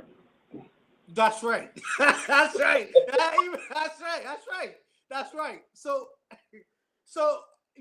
clear it up for me, Anthony. So if Hitler wanted a pure Aryan, the Aryan he wanted didn't look like the Aryans from Iran. It doesn't make no freaking. But I get it. I get what you said. Okay, Bonner, check it out.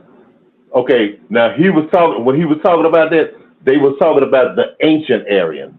Okay, these ancient Aryans who came now, like I said, the ones who established the caste system in India, the ones who was known in history as the Hittites, and all these different groups of people, you know what I'm saying, who established great civilizations. That's what they was.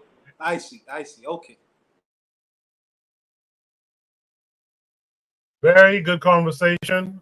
We spent quite a bit of time on that topic, but I'm glad we discussed some current events and discuss it in terms of how it will affect or how it does affect Africa. And some good points were brought up that does reflect back on the African in terms of participating in these so-called religions and that end up in these white-on-white crime situations. And we're here arguing behind some of these religions. So it was a very, very good conversation. I'd like to go to Shooter Breeze topic number 2 now, though. Shooter Breeze topic number 2 says, as soon as it comes up, Shooter Breeze topic number 2 says, will our decolonization require a reimagination of our health and or healthcare system, considering that we are in a current state of racialized disease? This, of course, came with a link to a short on YouTube. I'll play it maybe twice just to make sure we get it. It's titled How a Ghanaian Spy. I don't see the rest, but it says, why were African healers called witch doctors? Hashtag African spirituality. Doctors by accident. It's because the colonial powers needed to eliminate all competitions despite believing their medicine was superior, they knew they could not compete with indigenous natural remedies as nature itself was the pharmacy. So the Catholic Church, acting as a faithful agent of colonialism, deployed its missionaries across Africa to launch a deadly smear campaign against African healers, first by assassinating their characters and then by physically targeting them. However, the truth was always in the name itself, which doctors. They recognized African healers as doctors, but the word witch came from jealousy and their inability to comprehend how the people they looked down on possessed such a deep understanding of medicinal plants. Look, the goal was to erase indigenous knowledge and undermine traditional medicine, which had served communities for centuries. And across the African continent, traditional healers are known as marabu, sangomas, nganga, and more.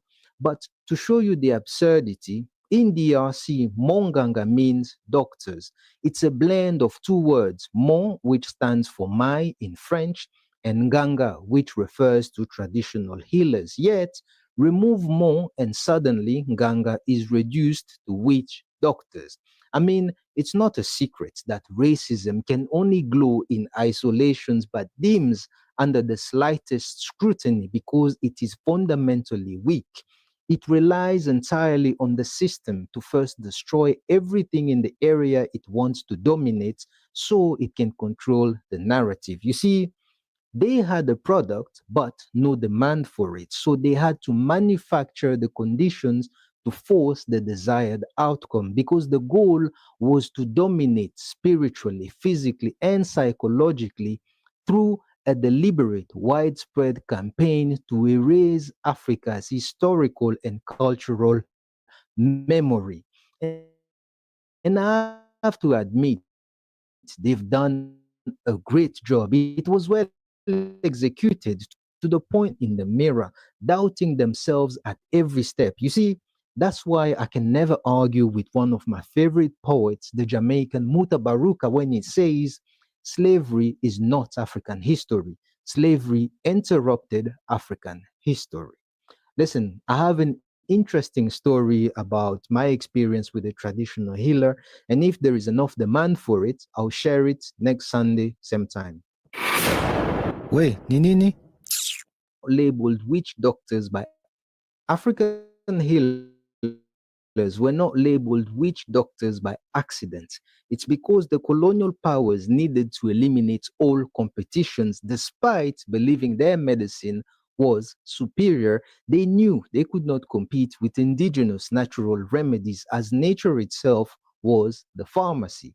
So the Catholic Church, acting as a faithful agent of colonialism, deployed its missionaries across Africa to launch a deadly smear campaign against African healers, first by assassinating their characters and then by physically targeting them. However, the truth was always in the name itself, which doctors.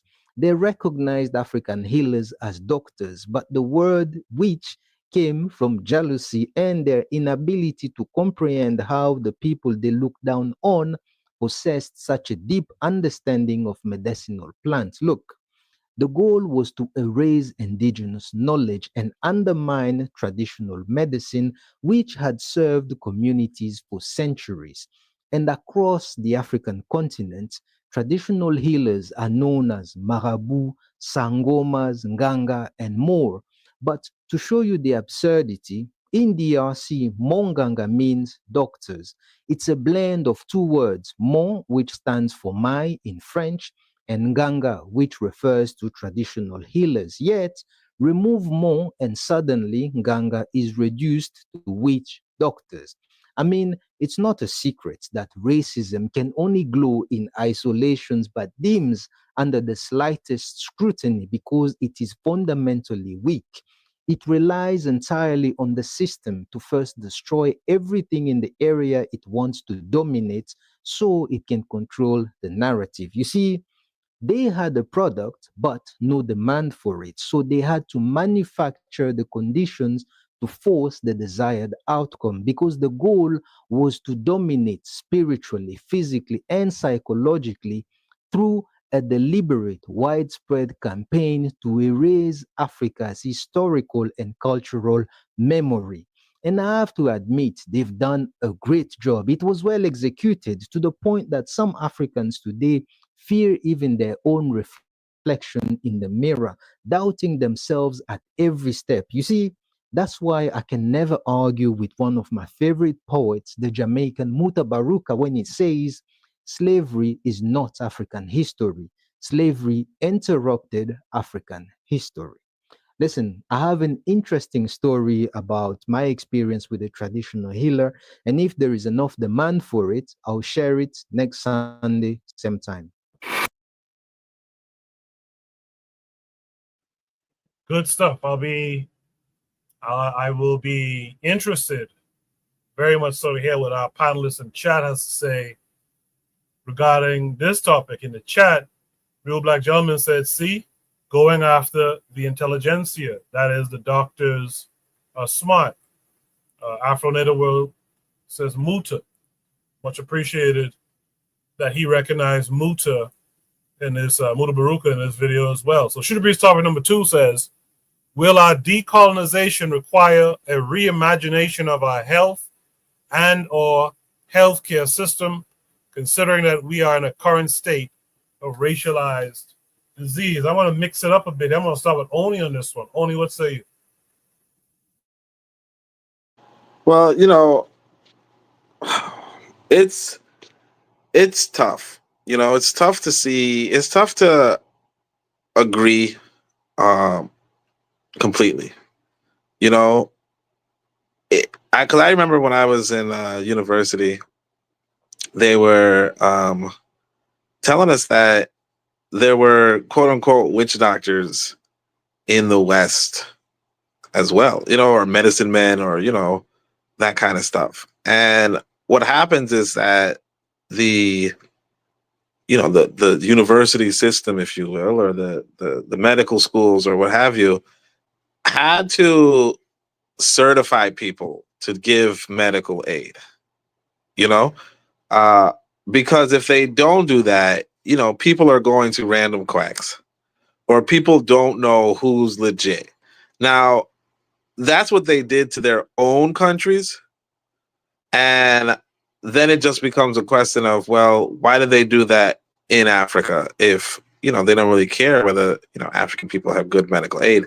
And, there's two things to that. We could kind of go back to what Jose was talking about earlier, which was these white people set up outposts. And, when we talk about colonialism and we talk about the colonial states, we're talking about outposts, in the same vein as like Israel, we're talking about colonization. We're talking about white people setting up communities for themselves, and the indigenous black people, looking at it like, hey, this is the nation, like this is our nation. And it's like, no, it's not your nation. It's what we set up. Like, everybody knows already, but like Nigeria was a trading company, was like, was a British trading company or something like that. It wasn't what we see it as today, which is, the nation of the Nigerians. No, it was, hey, we're a bunch of Europeans. We want to do some trading in, near Lagos, I guess, right? And like we want to export some stuff back to Europe. And what we're going to do while we're here is we're going to put our culture there. And our culture is, if you want to do medicine, you have to be certified. Now, again, how this applies to the indigenous people, or why this applies to the indigenous people, it's not really clear. White people can vary, maybe. And maybe some white people are like, hey, we have a good thing going. We used to do that same thing, have random medicine people. And now we do this. And the reason why I'm not taking too hostile a stance is because, right now I'm kind of in my own little medical predicament, if you will. Not me personally, but like, of course I married a woman, and we're not really having children too easily, right? So what she decided to do was just order some random ass drink off of Instagram, you know? And she's like, it tastes awful, you know? And the behavior of the person she ordered the drink from was like scammer 101, you know? Scammer 101 in the sense of, you know, like literally I had to take a class for my job, my just over broke, where they tell you if somebody's rushing you to pay, you know what I mean? They're probably a scam. You know what I mean? Like just a bunch of scammer 101 behavior. And this person was like, hey man, yeah, you order yet? Come on, hurry up and order, man. I only got 2 left, you know? And it's just some concoction. And she's like, yeah, you know, the seller is like, this will get you, you know, this will boost your fertility type stuff. And I'm looking at my wife like, what kind of nonsense, you know? So it might be that I'm like, what kind of, you know, I should say what kind of, right? What kind of nonsense is this? Because I'm so westernized, but it also just might be some damn nonsense. You know what I mean? like what do you order a random ass drink from some random ass person with no address? You know, and you know, my wife, you know, she's an intelligent woman, but she's swearing by me. She's like, hey, look, man, there's a lot of good reviews on Instagram. And I'm like, what the like? Do we not know that people can, you know? So you know, there what I would say is that without this this medical scrutiny, you know, this go to med school and study, you know, medicine or study anatomy, right? You could end up with a boatload of charlatans. Okay, you could end up with a boatload of charlatans who are basically like a boatload of charlatans who are basically saying or basically like urging people to do nothing, you know, or urging people to take false medicines because that's really what humans have done in big societies from time immemorial. And I think the whole, hey, you know what? Let's make sure that these people are actual doctors. Again, I don't know why they did it, you know, on the Westerner, but the idea that these white people did to themselves, at least, isn't necessarily entirely negative. Now, it's not to say that the doctors are not, you know, beholden to pharmaceutical companies and you know, doing their own sort of scammer conner stuff, conning stuff. That's not to say that's not happening.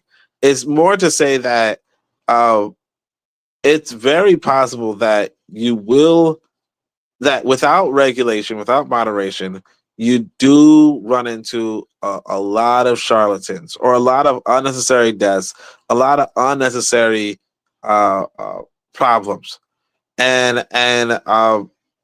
that might be the other part of why witch doctors are, or not witch doctors, but why, you know, traditional medicine people might be looked down upon, right? But as far as, you know,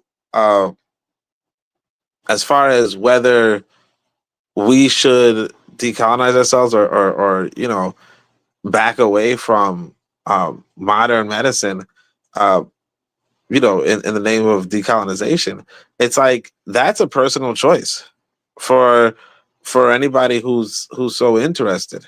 I remember talking to one individual who was following this scholar, and I don't need to name the scholar, but the scholar was saying, you know, they back away for, or like say divest, they divest from modern medicine with the exception of surgery. Then their belief, you know, Western surgery, you know, is probably actually effective.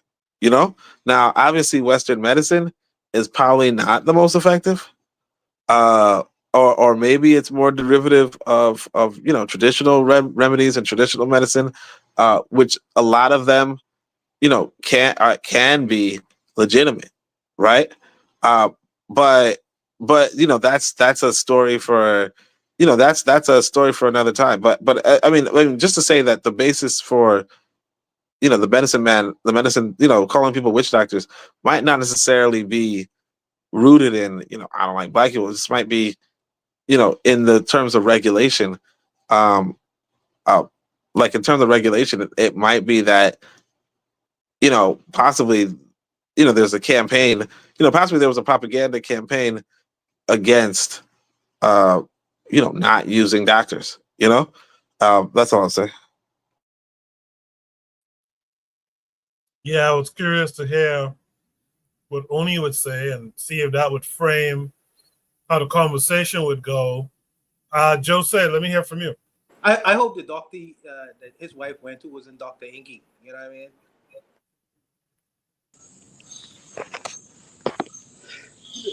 Hello,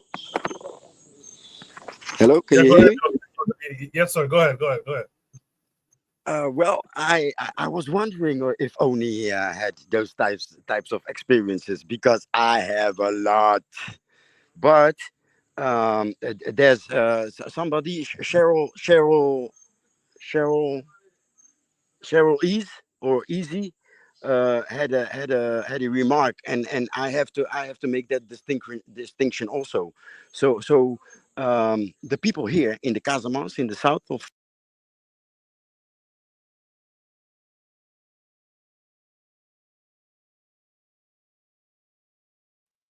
Did Jose sound cut This out? am I back? Am I back now? Yes. Yes, you're back now. Go ahead. To be honest, the whole show is choppy. Sometimes I lose like 2 seconds once in a few minutes, but maybe that's me. Maybe that's my situation here with the Wi-Fi, the cheap Wi-Fi here. But anyway, so the people here, especially in the villages, they it's like everybody is a bush dog. And quote unquote witch doctors, right? So I was, for example, I walked, I was doing shopping with my baby moms in 2011, 2012, and she pointed at a plant, and she said, if the young people in Europe know of this plant, they will flood the Casamance. And what she meant was it was a hallucinating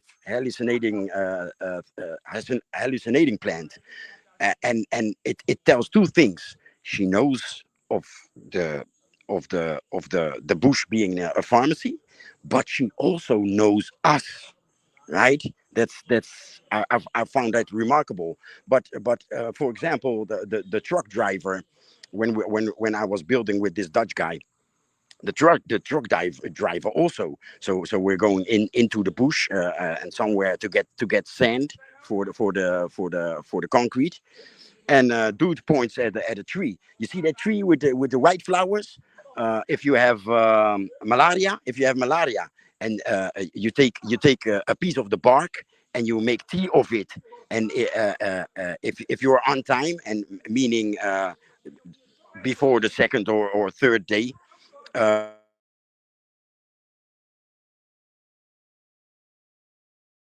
it's not that uh, uh, a bush doctor. Uh, uh, uh, so bush. I'm making the distinction between bush doctor and witch doctor, right? So it's not that there's one bush doctor. No, a lot of people know the bush, like the medical part of the bush. Here, that's here in the south.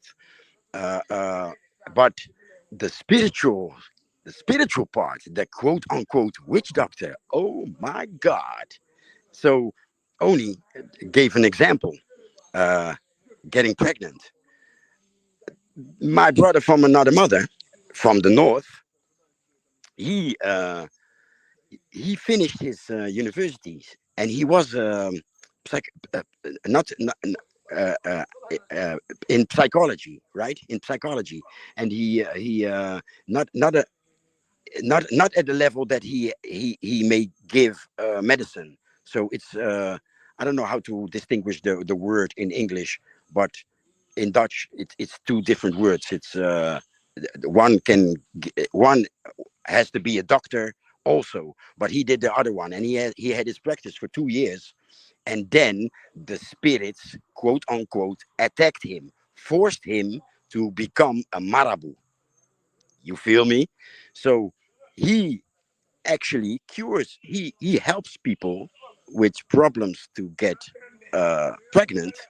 He can help people. It's not 100% hit, but he helps people in that area. But he helped me also. So one day I went to the beach. I was making a passport for mini me, and we passed a few weeks in Dakar, waiting and waiting and waiting for the papers. But anyway, uh, uh, I turned it into a vacation with mini me, and so sometimes we would go to the beach. And one day we went to the beach, and I fell asleep. And homie went swimming. He's water crazy, but he can't swim. So I woke up and I thought it was time to eat something and to say hello, like every 30 minutes you have to come say hello. We have to stay connected. And he was gone, and I flipped. And to make a long story short, all kind of shit enters my head, like child trafficking and all that shit. So I went crazy. My brother from another mother in the north, he has a nephew that works with the gendarmerie. So I called him and to ask if he could help. So two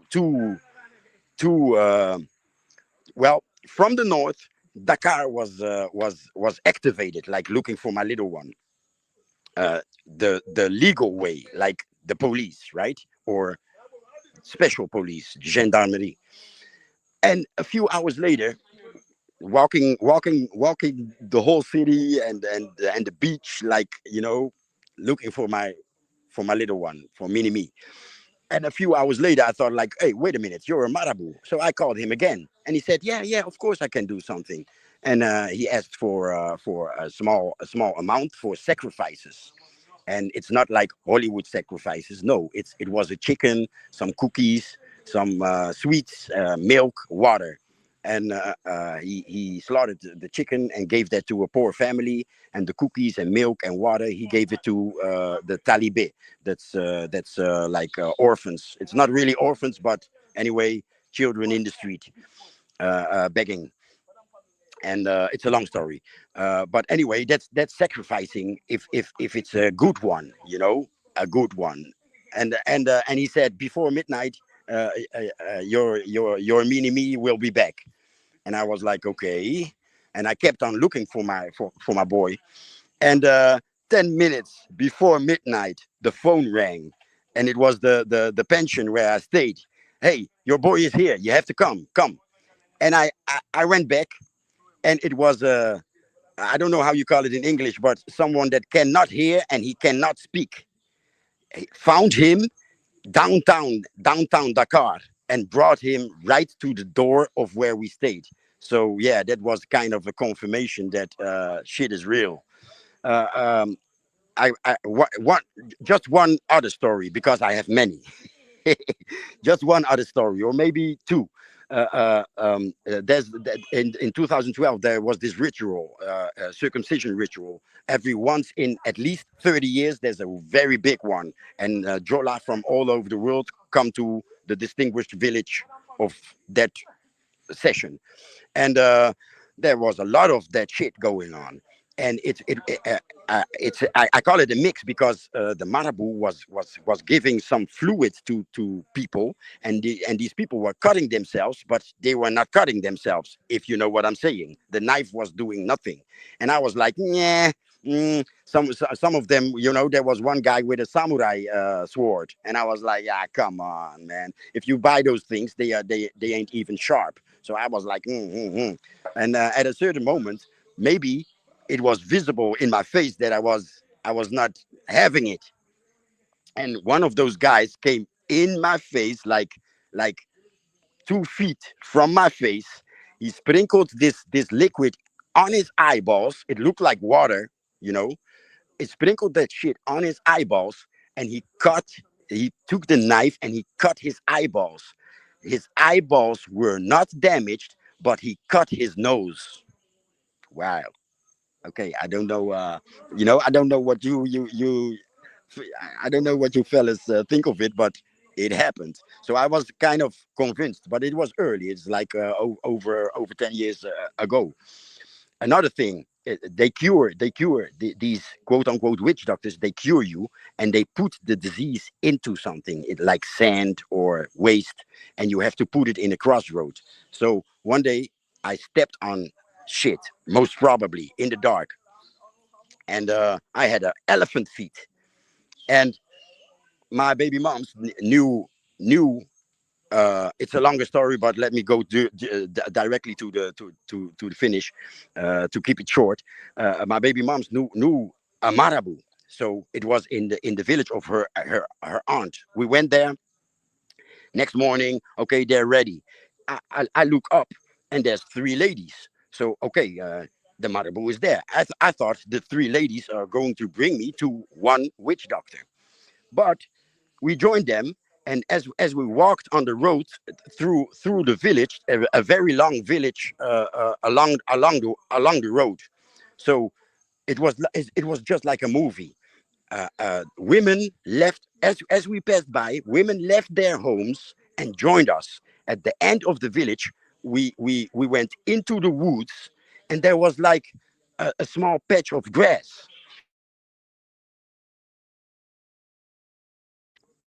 Are you still hearing me? Are you Yes, still sir. hearing me? Yes, sir. Yes, sir. Yes. There were some branches bound together, and they asked me to put my foot, my both of my foot, and sit down, and my baby moms had to sit down too. So one woman prayed, the other women sat behind us and they sang, and one woman had a calabash with water and sprinkled it on us, and it was like a church session because this village was Christian. It was like a church session. And to make a long story short, next morning it was like nothing happened. The elephant feet was gone, and that's it. Thank you. Jose, before you go, I was asked to ask you. I'm not sure if it relates to this topic or not, but I was asked to ask you to break down the Casamance, southern Senegal.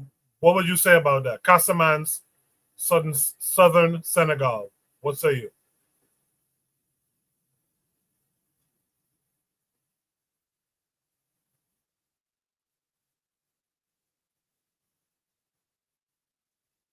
Okay, I guess Jose can't hear me. Oh, sorry, I was muted. um, uh, uh, uh, the Casamance is if you know Africa, you know the ethnicities are mixed, right? It's not that one ethnicity lives here and only that ethnicity lives there, but there's a lot of Jola. Kind of a majority Jola here, but there's like 10 others also. And the Jola, they are very spiritual, very traditional. So yeah, my baby mom's is half Jola. Her mother is Jola, and her father is Serea. And it's supposedly rebel territorium. And I'm right now I'm in the city Bignona. And small detail, Bignona is three times come. So it's to me, it's really a Pan African repatriation city because it's Bin in my language, Creole, because there's ethnicities here that speak my language. Uh, uh, Bin is come in my language. Jo is come in Jola, and Na is come in Mandinka, and that's yeah, three ethnicities that live here.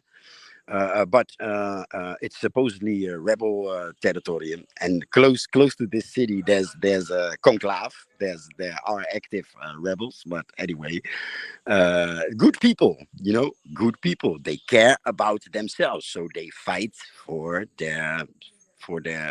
themselves. And the actual problem is Gambia, because Gambia cuts into Senegal and makes it difficult for Dakar to take care of this space. You know, so yeah. What more can I say? It's the end of the Sahel. So this city is literally in kind of a mango bush, a mango forest is the word. So this city is literally in kind of a mango forest. So yeah, the Sahel the Sahel is north of Gambia, and south of Gambia the woods begin. So if that's resume. If you have specific questions. Well, I was just asked to ask, just to break it down. So we'll try to do something in the next episode where you could talk more about it, I guess. In the meantime, let me hear from Kofi on this one. Kofi, will our decolonization require a reimagination of our health and or healthcare system, considering that we are in a current state of racialized disease? Yeah, I have a lot to say about this, especially from the historical aspect. So yes, witch doctor has always been demonized. As ex-Christian, anything that is not of Christianity is demonized and not to be looked at, and it's just pretty much the work of the devil. So growing up, a little story as me growing up as a kid. I'm gonna show my age. There was a movie too. There was a movie called Serpent in the Rainbow. And as a little kid here in New York, it was basically about something going on in Haiti, and these dead people are walking, and because of the voodoo that they're doing, so not Christianity, so it's evil. So I was so Christianized that I wouldn't even look at it. I was scared to look at it. One day I looked at it. I don't know someone got. I don't know someone has got their mic on. I don't know what's going on. Anyway, one day I looked at it, and basically all that it was basically you had African people in Haiti that was trying to escape. So what they do, the witch doctor, he knew something. He gave you something to slow your heart down, to make it think that when people see you that you're dead, that you're clinically dead. So it's like an anesthesia that slows your heart down to the point of where you're dead, right? So what they do in Haiti, and they probably had this in New Orleans too. They bury you above ground. So you're dead during the day. They have your funeral during the day. Then they bury you in above casket above ground. And then when you wake up, when the anesthesia wears off, you wake up, you get out the casket, right? And you end up walking around, and if someone sees you, oh my gosh, you're a zombie. I saw a zombie because I know he was dead. I went to his funeral and everything. So all of it was just medicine. It's the same medicine that we use in this day and age. Another movie, again, showing my age, that you guys may have realized. There was another movie called Medicine Man. It was with Sean Connery, the guy that played James Bond. He went into the Amazon jungle. It was him and some other white chick. They were working for a pharmaceutical company. So they're looking for the next, the next thing to cure anything, because they heard about you have these savage, backwards people in the bush somewhere that don't know nothing, but they go making all these medical marvels. So what did they go to? They went directly to the quote unquote witch doctor and find all these cures for all these ailments, for all these things. So when it comes to modern medicine, right, we have the West has adopted a lot of ancient African indigenous cultures of medicine that we now have. So modern medicine has moved and it has advanced only on the behest of native people in Africa, people in South America. So I don't see Western medicine as I don't demonize Western medicine in that way, because I just look at the history. So we're going back to the version of witch doctor. So you even go back to medieval Europe, right? In medieval Europe, a witch was either somebody to be feared, but at the same time to revered. Because what a witch basically is, if you read like the grimoires and demonology, King James, he had a Bible called the King James Bible, but King James also wrote about demonology. Right after he did the King James version, he did something called demonology, talking about demons and things of that nature. When you read King James demonology, they talk about witches, and witches are always these people that have these cures. Every time you see a witch, they're always over this big cauldron, right? And they always, stirring something, boiling trouble, and they're putting all these things in there. Those are scientists, but they were demonized. So witches and warlocks were always demonized. Why? Again, due to the Catholic Church. If it's something that Europeans can understand, which was very little, they demonized it. Even if you got cures for it, the fact that you are cured of whatever ailment and it's something that they don't understand, it's of the devil. Right? This is within their culture, and they have to say. And I mean, it's not also their fault because they're ignorant. You know what I'm saying? They weren't enlightened again. The Europeans were enlightened twice, right? By the ancient Egyptians and by the Moors, right? So when Christianity, during the Dark Ages, when Christianity was rampant, if it wasn't understood by the Catholic Church, it was demonized. So witches and warlocks, that's why you had the Salem witch trials over here. I mean, but they had it in Europe before they had it over here, all because of them not knowing anything. So when it comes to modern medicine, I mean, take it with a grain of salt, but I, in my view, don't see it as something totally backwards from what we're doing, because these pharmaceutical companies, if you're running a pharmaceutical company, you're opening up all doors to all possibilities to cure all remedies. You know what I'm saying? What we need to fear about pharmaceuticals is them having to cure the cure to something and giving us the medicine to that instead of giving us the cure. That's the thing. You know what I'm saying? Because money is in the medicine, not the cure. So yeah. So basically, I mean, I pretty much saying, like, yeah, modern medicine is something that has come a long way, but we shouldn't be those same Europeans that's demonizing something that we don't understand. You know what I'm saying? That's like how the white people didn't understand modern medicine. They don't understand the Bushman. They don't understand the shaman, and they don't understand the witch doctor. Let us not just be afraid of white men in coats, because again, this is medical science. Science is something that anybody is just a tool that anybody could learn for themselves. All these witch doctors that they have, and all these, even going far as back the ancient Egyptians, the first father of medicine was Imhotep, right? So when we have a Western mindset of saying, well, these people are ancient, they don't know nothing, on the walls of Kemet, they were doing circumcisions. At the same time, you have people in Europe that their birth rate is low, and the women giving child death birth is high. But those Africans are the backwards people. So again, modern medicine is nothing wrong with modern medicine. Remember, they are where they are because of us. And I pretty much just landed there. But Kofi, and thanks to Kofi, but Kofi, wouldn't you say that, considering that the West prioritizes profit, and like you even admitted to just now, they're really just creating solutions to the symptoms of a disease, not to the root cause of a disease. Whereas in African society, we try to get to the heart of diseases. We try to cure the disease, not just subdue the symptoms. So wouldn't you say that we should have a fear of the white coats in that sense, knowing that they're not there to cure, they're not there to prevent, they're not there to stop?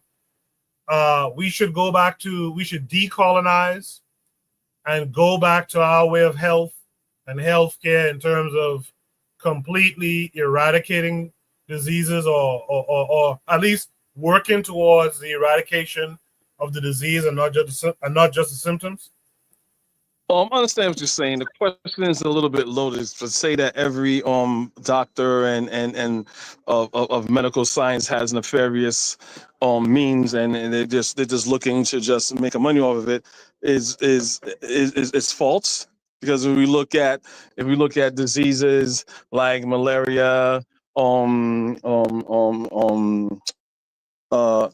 polio, HPV, smallpox, all those things that everybody on here has been immunized for, that is eradicated. You know what I'm saying? Whooping cough, all those things that you get are totally eradicated. Why? Because it causes public health.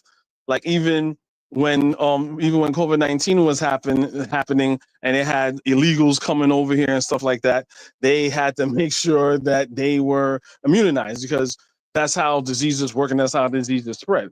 But yes, there are some people that are nefarious. So what I would say, us as black people, for us to feel secure, because you can't, I get it, you cannot trust white people. You can't. You know what I'm saying? If people even say, Ebola was made in a lab, right? And Ebola is basically something that's only affecting Africans. So I wouldn't put it past white people to genetically engineer Ebola. But what we need right now in this day and age, since we fear what they are doing with medical racism and medical apartheid, we need our own black scientists and our own black doctors to vet these things that they give us. That's what we need. I think that's what give us peace. Demonizing science and medical science is not the answer. That's going backwards. Because we are the progenitors of medical science. We are the progenitors of medicine. We are the progenitors of cures. So what we need to do as African people is to step up our game, and you say, okay, and have it peer reviewed, just like any scientific board, or whether it's anthropology, archaeology, medical science, or whatever. If they say, hey, I have discovered this or this is that, it has to get vetted by that scientific community for it to be legitimate. We need our own African scientific community to say, okay, white man, you made a claim here, give it to us. We'll test it out in our lab. It turns out okay, then we can tell our people, you know what, it's good. So to pretty much answer your question, I don't know if I answered your question. I hear you. I appreciate you responding to my question. With that said, let's hear from Ahmad or Cheryl. Let's hear from Cheryl. Cheryl, how are you this week? I'm good. Can I be heard? Yes, ma'am. Okay. I'm doing well. And greetings to everybody. This topic in particular, I have struggled with my family about this, particularly one family member. But what I don't like to do when it comes to healthcare, especially with Black people, is refer to personal experience, because we would be going back and forth all day.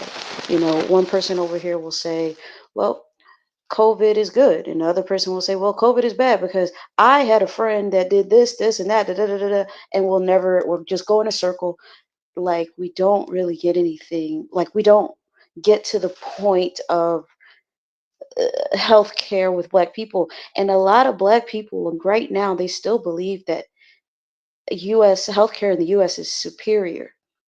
And they say it's superior because we have the best scientists and we have the best doctors, but they don't know the statistics among their own people, because the statistics, and that's what you have to look at, the whole picture. With Black people, I think what is it, the death, I'm going to say the death rate, the life expectancy for African, and this is just in America, okay? But for the African American male, it's something, the average is something like 63 years or 60, it might be 65 years. But in the grand scheme of things, that's not high. And even for non-Black people, it's higher than us. But given the fact that this is a quote unquote first world country, don't you think it should be a little higher? There shouldn't be third world countries outpacing the US in terms of healthcare. We have the best doctors and all this greatness and all this great science and all of this. So I just want to just keep in mind, we have to stay focused on the overall picture, because I know it's easy to get into, my personal experience with this and this and that, but there's the life expectancy in other places, especially when crisis hits.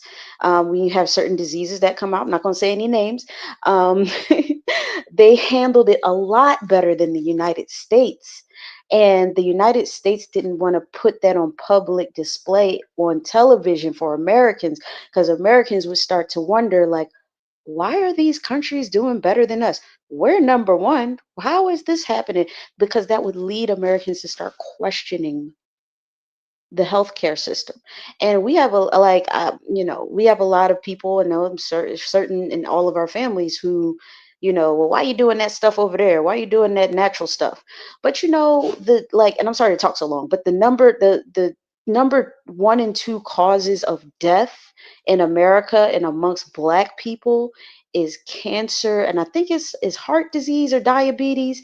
One of them, it might be the first 3, right? All of which are extremely preventable, unless you're talking about type 1 diabetes, where they say it's genetic, but that's a whole nother story. But these are all preventable diseases.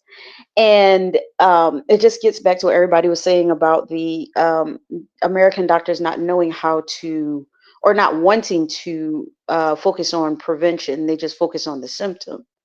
Because the truth of the matter, however bad it is for white Americans, it's 10 times worse for Black people. So it doesn't matter if I have a family member who survived the COVID vaccine. It doesn't matter. Our life expectancy overall is still extremely low, given that we're in a first world country. It's ridiculous. It's just, the whole thing makes no sense. So in closing, I would just say, us as Black people would need to focus on gut health. I would say that's number 1. Now, if anybody has any particular issues that they're battling, I mean, I'm not a doctor myself, so I can't say yay or nay, or this is what you should do. But the number one culprit for a lot of our diseases is gut health. And and also Black people tend not to drink a lot of water. That's huge. Um, so we gotta really take a step back and stop thinking it's all hoodoo and it's all, we can eat whatever. Well, I ate this, and this is cancer filled, and I don't have cancer, so it must not be bad. That's how Black people think. It's crazy. It's crazy, but that's how we think. But if we keep doing these things over a period of time, that's when you get the cancers. Okay, these things carry carcinogens, which are cancer causing agents. And if you keep drinking or eating these things over a period of time and you get something, then you shouldn't have to ask why, right? Because food in America is not vetted in the same way food is vetted in other countries. So just want to keep that in mind. Now in there. Thanks a bunch for that, Cheryl, and thanks for coming through. Hang out with us until we're going to end at 11. So this might be the last topic that we do tonight, by the way. Also, let me quickly say, if you haven't already, join the Discord and post your topics. We were a little light on topics this week, but join the Discord, post your topics. If I don't get to them immediately, I'll get to them eventually, but post your topics all the same. Also, remember, next week will be our 200th episode. I'm still asking if you have ideas or people we should invite, etc.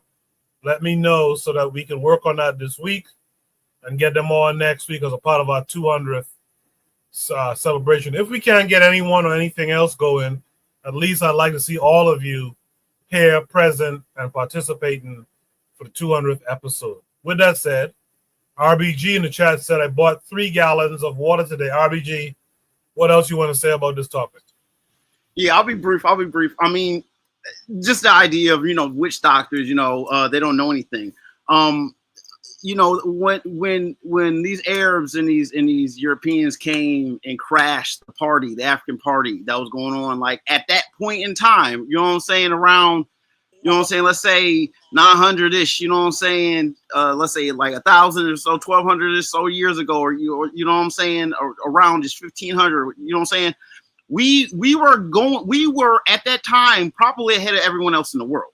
But what winds up happening is that like the speaker before me said, the institutions, the peer groups, if one of your doctors is killed or taken off in a raid, your peer group shrinks. And then you multiply that over generations. What winds up happening is that the collective knowledge degrades. What you're able to teach the students that you would teach, there's knowledge that's just lost. And with repeated aggressions and incursions upon the way of life of the doctors and of the high scientists, and again, the peer groups, they break down. So it's like it becomes a game of telephone of how you thought, if you don't, you just didn't understand the full formula. So you get parts of it. And so, understanding, chemistry like Black people did, and we could probably have concocted all kinds of like powders and stuff that we would take and understood pH, maybe, you know what I'm saying? I'm trying to put flesh on bones and give ourselves credit, right?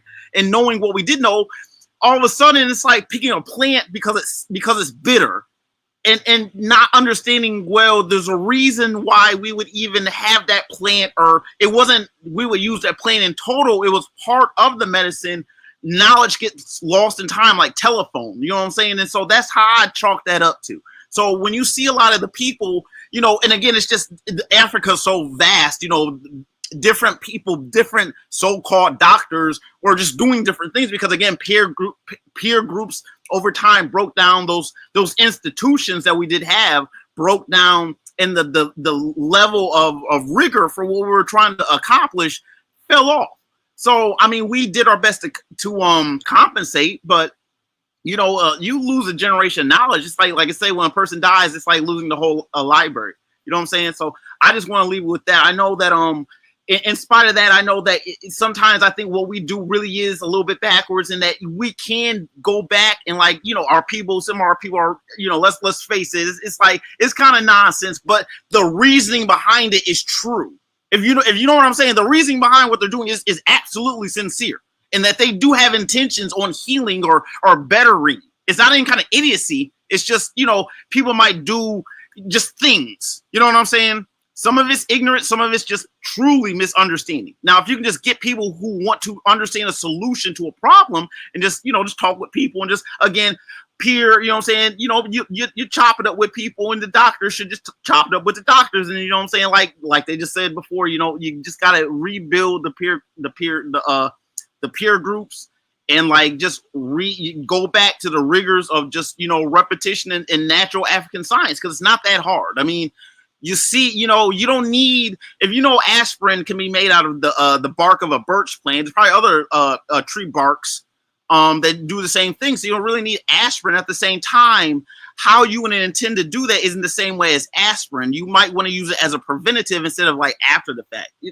Those kind of issues in which the foods that you eat, you know what I'm saying, it becomes medicine. And that if you're just not eating the right plants and the right foods, imagine if they started making medicine out of greens and out of sweet potatoes. You follow me? I'm just laying on that. And I gotta go, but just thank for letting me speak. And I love listening to everyone. I gotta go. Thank you. Bye bye. Hopefully, we'll see you next week for 200th episode. I'm gonna try to be back. I'm gonna try to be back. All right, appreciate you. I forgot to mention this when Jose was speaking earlier. He mentioned how his kid's mom pointed out a plant and said if the white folks learn about that plant, there's a video. It's on YouTube. A Black American guy, African American guy, goes to the Bahamas, goes to Nassau, my country, my island. I don't know if Buenos Aires. And he decides to venture from over the hill, from downtown to over the hill. And he goes to an area, he goes on a street called East Street, which most people will kind of warn you not to be on East Street, that part. But he goes down there, and a Bahamian guy walks him to a tree and says, "You see the sap of this tree here? This will cure you of heart problems." He said, if white folks, this is the Bahamian guy talking. He said, if white folks learn about this tree here, you can forget about seeing this tree growing wild in nature. And I find that interesting how they come in. They'll take the natural resources that you have, turn it into something else, and then flood you with a version of it later on, a watered down, cheapened, if you will, version of it. But if you only knew yourself, and if you only were proactive enough, you would take that same sappy that Bahamian guy is talking about, which I didn't even know about. You would take that sap and you would start to turn that into a pill or a liquid or something that can really help the people. But we're not there yet, it seems. For some reason, we haven't gotten there.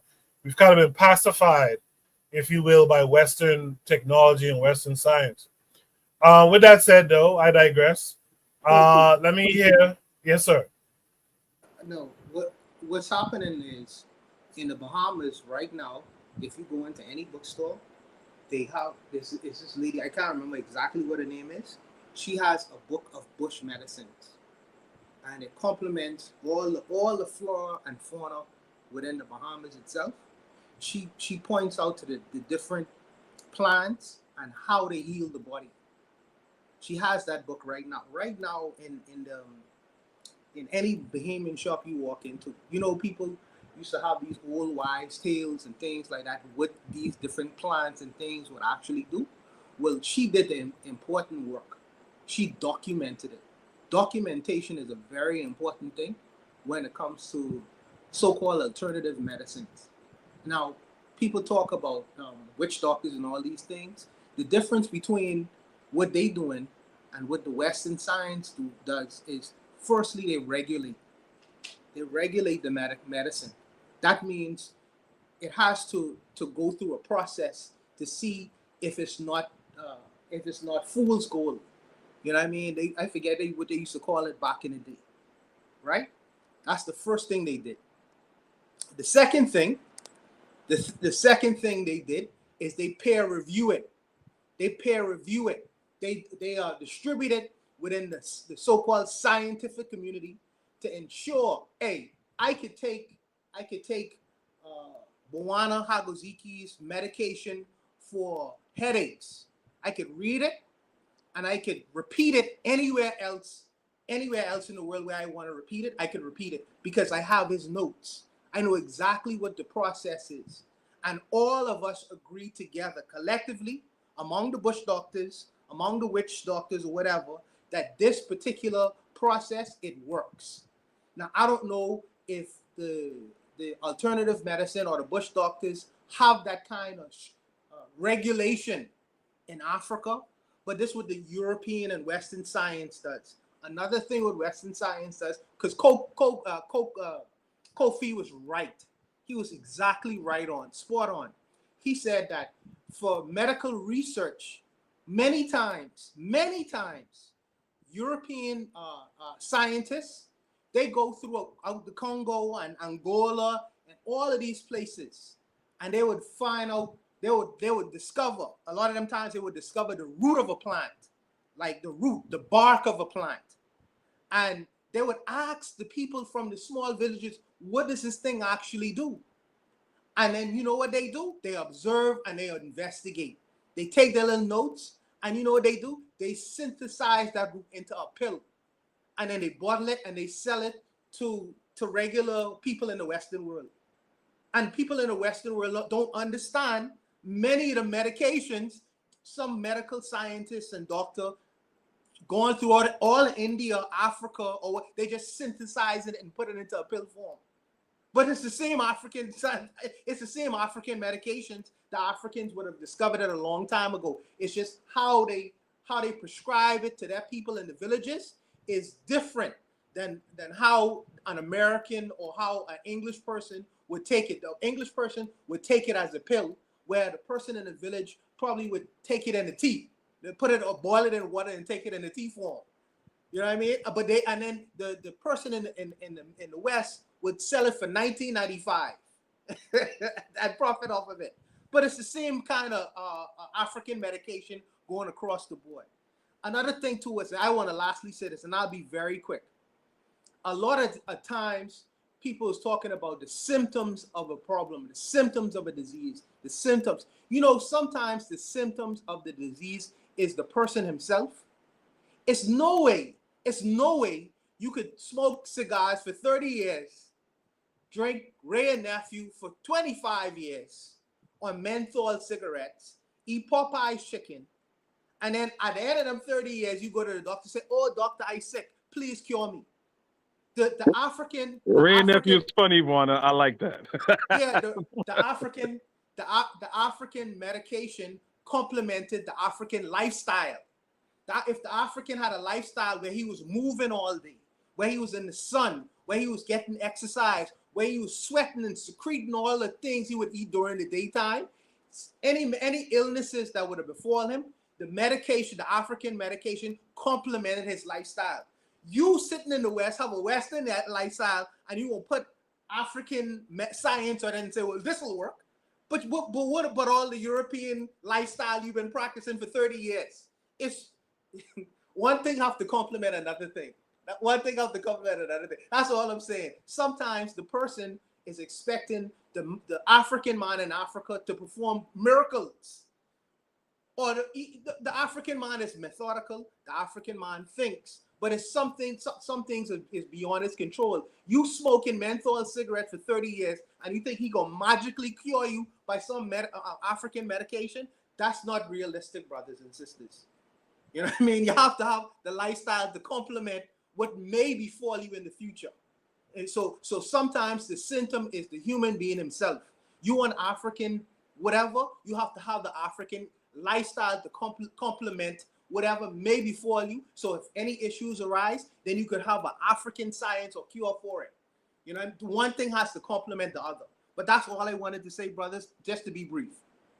He needs a carnival horn for that one. He needs a carnival horn for that one. Yep. One, I appreciate that comment. I think that gets to the point of the prompt. The prompt is about decolonization, which would also relate to the lifestyles that we live, as opposed to living the more sedentary European lifestyle.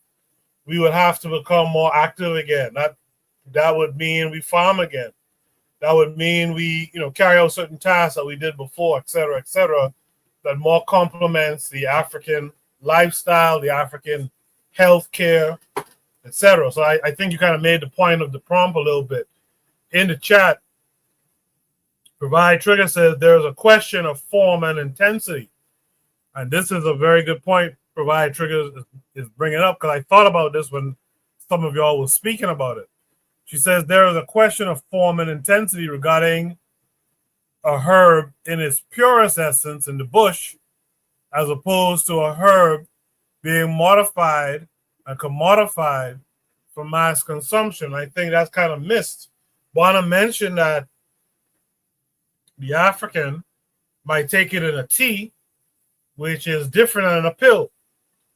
If you read the ingredients on a pill, you come to realize that the active ingredient of the herb is like the 6th most significant thing in a pill. Everything else is to aid in the shelf life of a pill. How long can we keep this on shelves? How long can we keep this out there to be sold? Whereas if you took it in, let's say, in a tea form, or it might not even be as potent in a tea form. It might be something that you just got to chew straight up. That's the difference. And that's what I think the prompt is trying to get at is we need to do the work to get back to some of these things. Like Oni's lady ordered some shit off, I think he said Instagram or TikTok. Like, nah, I'm sure there's some herb in Great Africa, in Tanzania of all places. I'm sure there's some herb. If you talk to the local folks who are into that type of thing, they'll point you to the bush. It's like the Caribbean. Pretty much anywhere in the Caribbean you live, if you have some ailment and you talk to the right person, they'll point you to the bush and tell you, boil that bush, or if you have a headache, put that in your hat, et cetera, et cetera. But we don't do that no more. And I think that's what the prompt is really trying to get at. Trigger Happy in the chat says, many forms of African medical techniques takes years of training and time to master. Open heart surgery, or early forms of it, I guess, or early forms of C-section. I think we mistake the degradation of our system as non-resistance. Oh, sorry, of non-existence. He goes on to say, all the West did was destroy our system and replace it with their system. We had peer review, rigorous training and knowledge systems like they did. Their system isn't special. Lastly, Provide Trigger says, moreover, the African tradition is to pass information orally, intergenerationally, rather the westernized peer review being mentioned. Afro-Native World says epistemicide. And then Trigger Happy says, this is also an important question when it comes to our worldview of industrialization. The way we mass produce something may be different than how the West does it. So, that's things that we got to consider when the point of this prompt is decolonization. And what I've heard a lot, to be quite honest, is colonized responses to it. Hopefully that will change since I have like two more panelists to speak, but we'll see. Anthony McPhail, what would you like to say about this? Wow. Woo. Hey, it was a lot of information, man, that we listened to, man. It was a lot of information. A lot of great information, too. Okay, I'm going to take my time now, man. I ain't rushing. Okay. Take your time, brother. Take your time. We have until 11 o'clock. Yeah, I'm gonna start it. Well, first thing I want to start right here. I want to chastise a youngster. Kofi, don't you ever come around here and talk about you showing your age with your little young behind? You know what I'm saying? Me, Koku, and Jose are the oldest people over there. You know what I'm saying? I know it, and I know Jose may be closer to my age. I know Koku is younger than me. You know what I'm saying? Because I'm 58.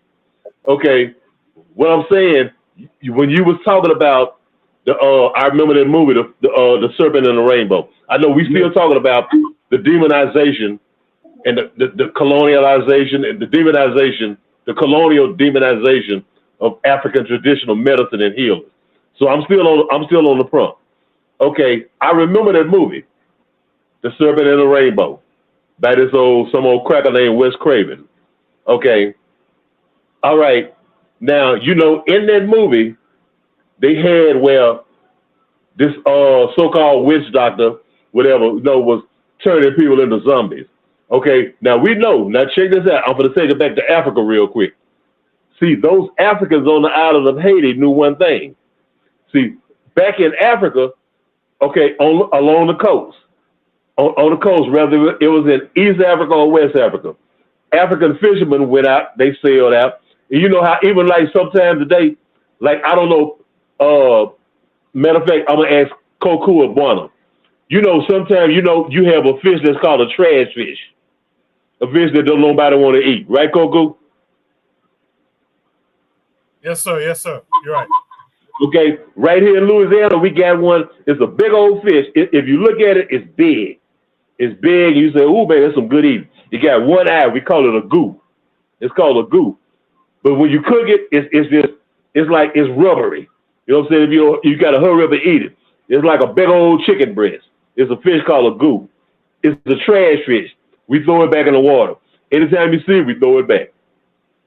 Okay, now African fishermen for over thousands of years have been going out off the coast in the Atlantic, in the Indian Ocean, fishing. They came across fish that, it ain't no use of this fish. But they came across one fish that they said, this is a strange fish. And, and they probably had to learn the hard way sometime. Well, anyway, those Africans, when they were transported, trafficked across the ocean into the Caribbean, and into Central America, South America, North America, okay, they retained that memory of that fish. Okay, in Haiti and in the Caribbean, parts of the Caribbean, this fish, they learned that when you get this fish, that he wasn't no good to eat. But when you break him down, you can make a powder out of him. And it's a powder out of him that certain people in Haiti, sometimes, unscrupulous people who want to do crazy stuff, they will break that powder down in that fish and they will put that powder on people, and the powder will stop your heart. It will stop your regulation of your heart. It will make you appear to be dead.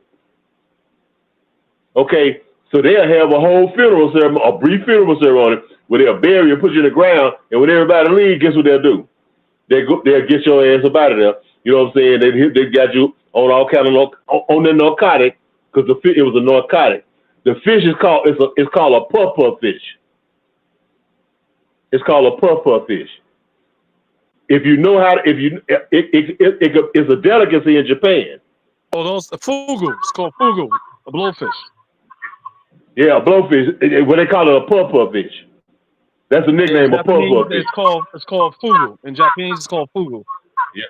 Now, if you know how to do it right, it's a delicacy. But see, it's a poisonous fish.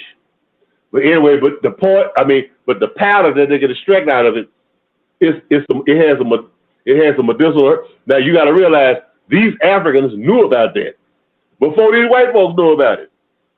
You know what I'm saying? So they say, man, and they got them some zombies and stuff, but they didn't know that there was a science behind it. It was a science that these Africans already knew about, and they knew about it before Haiti. They knew about it for hundreds and probably thousands of years. So they knew how to extract that poison that out of that fish.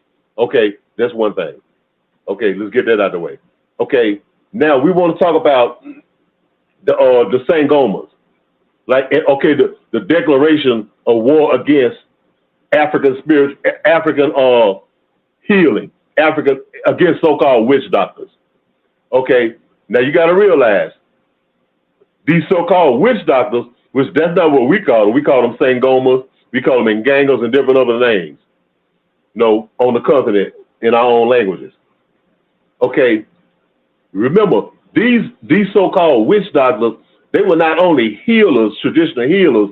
They were people who, you would go to for advice from, to learn, to think of the future or whatever, all kinds of stuff. And they were also advisors to our local rulers, to our kings.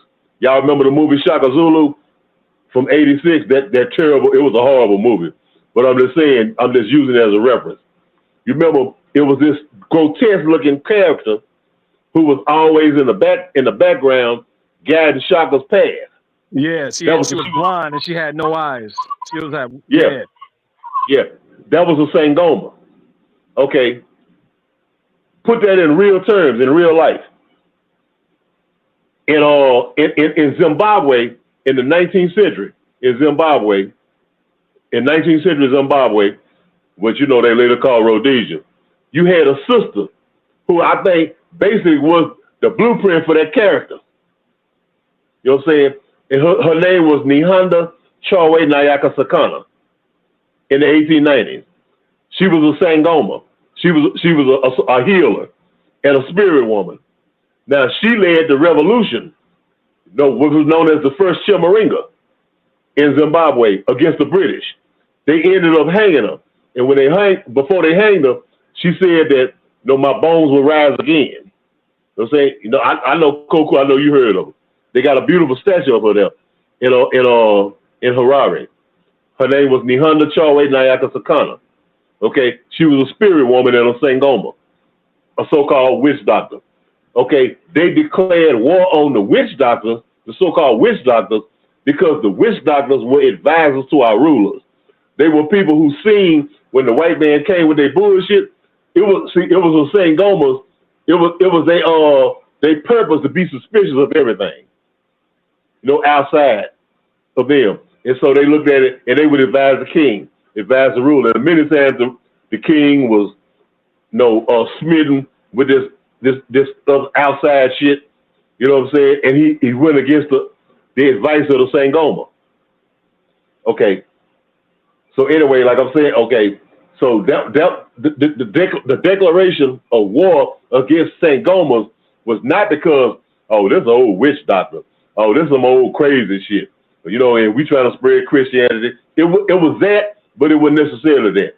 It was also because these were intelligent people. These were people who sat back and seen things. You know what I'm saying? They were advisors to our kings, advisors to our queens. You know what I'm saying? And they could tell our rulers, our leaders, that, hey, you know what? I don't think this European is on the up and up.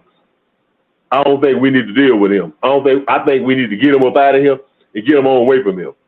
See, that was part of it. It was just the spiritual stuff per se. It was that, but it was also that these people were intelligent. These people had a hindsight and a foresight. You know what I'm saying? They could see shit coming because they were. They'll trust. Hey, look, I ain't got to tell none of you brothers. All you brothers, especially you brothers from the Bahamas, from the Caribbean, y'all know that we have people who can see shit. You know what I'm saying? We have people who can see shit before it happens. You know it. We have it here too.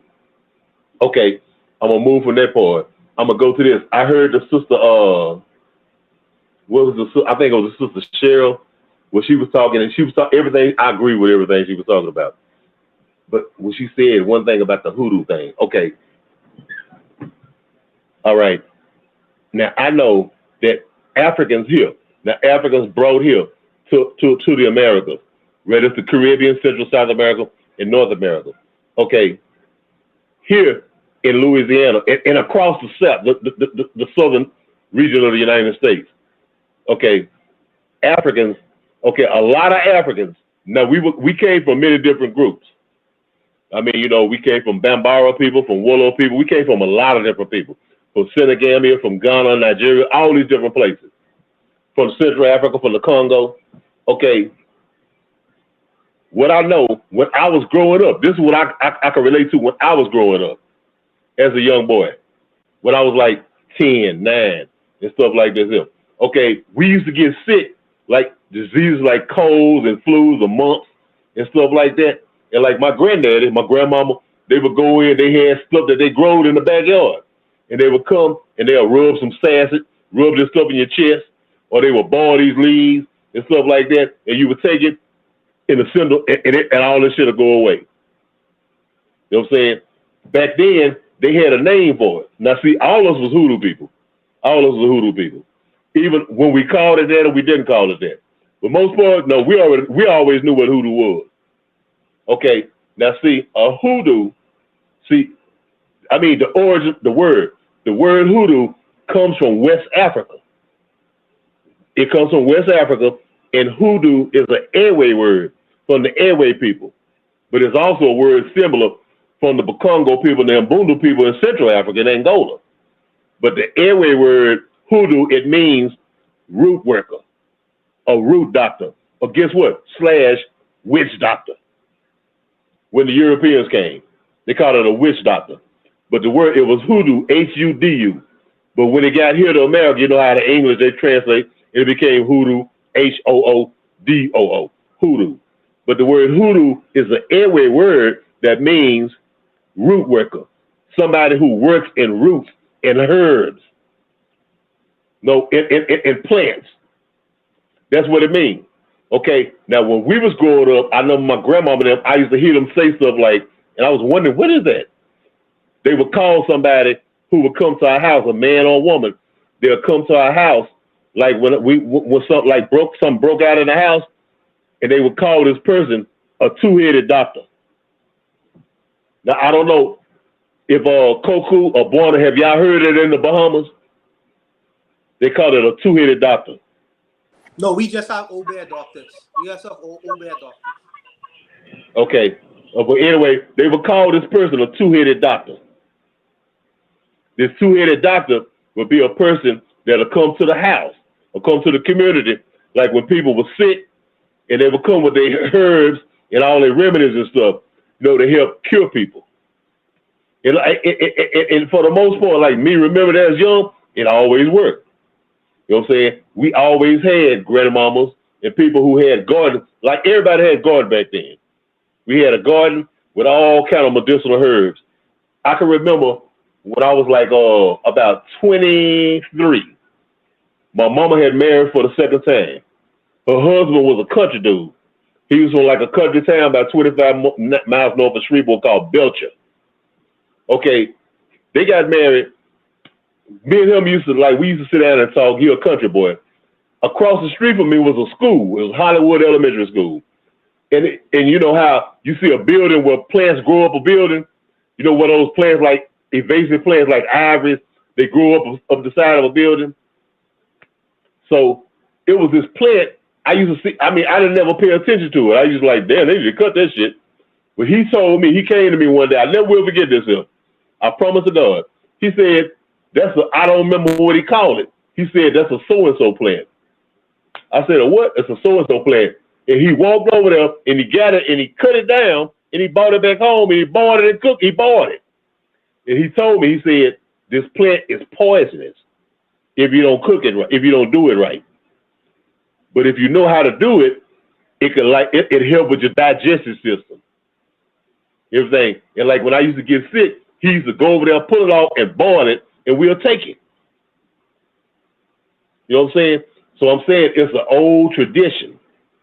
It's a tradition of healing, you know, that these Europeans and colonizers wanted to destroy.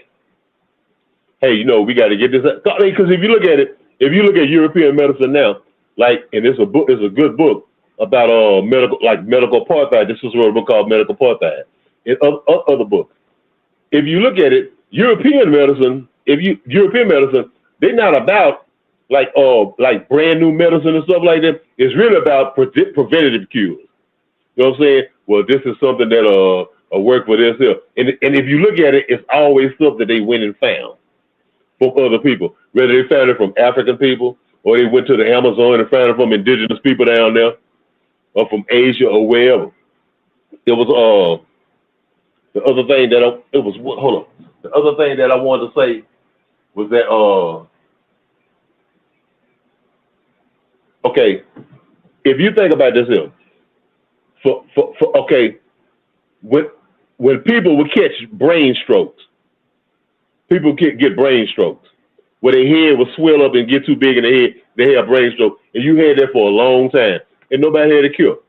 Do you know that in East Africa, in particular Kenya, as far back as more than 2,000 years ago, around 2000 BC, I guess, more than 2,500 years ago, Africans in Kenya were working on people doing brain surgery. What I'm saying, not necessarily the brain, but what they were doing, they were making incisions in the skull to relieve pressure on the brain. Yeah, as far back as more than 2,000 years ago. You know, when they was doing this to help slow down, you know, like brain with aneurysms and stuff like that. With all the pressure on the brain, when the brain was getting too big for the head. Where they was cutting the skull, whatever, and relieving pressure on the brain. So I'm saying the thing. I mean, we even go back to the Moors and all that old, you know, the Spanish and all that stuff. That we can go back basically to the things that we actually did on the continent of Africa. You know what I'm saying? Go back and read some of the ancient Kemetic texts of some of the things that they did. You know, I'll go back and read in Southern Africa what the Khoisan people, the Bushman people did for things. If you look at it, you never look up. You can go to Russia, you can go all over Eastern Europe, wherever, in the old Soviet Union, whatever, and them people got the ugliest, nastiest teeth you ever seen. Butter stained grills like you never seen. Go to Southern Africa, the Khoisan who ain't never seen Colgate or none of that. Look here, they used to use acacia branches and stuff off acacia tree to brush their teeth, and the Khoisan people got the most beautiful white teeth you ever seen. You know what I'm saying? The Khoisan people are the oldest existing people in the world. You know what I'm saying? You don't see Khoisan people suffer from cancer and none of these diseases and none of this stuff. They got the most beautiful teeth. You know what I'm saying? And this is stuff that the Khoisan people around for 100,000, 200,000 years. So I'm saying, you know, the whole thing, you know, it was an attack against us as African people. You know, I mean, you know, to demean us, to destroy our confidence, to destroy everything. To make that's what you had to do to make somebody into a colonized person. That's what you had to do to turn an African into a Negro, and turn a Negro into a nigger. You know what I'm saying? You had to do stuff like that. But I mean, we always had, as a resilient people, we always knew all of these things. You know what I'm saying? I mean, And like I said, most of what they know, most of what European medicine is built on today is built on a foundation that goes back to Africa. So I'm not gonna go on too long, man, because I know other people got to talk, man. I'll land my plane right there. Appreciate it, Anthony. Last but not least, we got Black Steel who's been waiting there. Black Steel, you've heard everything everyone else had to say, as well as the chat. What say you to all of it? All right. So the question is, will our decolonization require a reimagining of our health? And, to make a long story short, yes, it will. You're going to need to imagine what healthy looks like, right? So in our society, let me just say this, that being healthy in a sick society is not a good thing, right? So our very society is sick.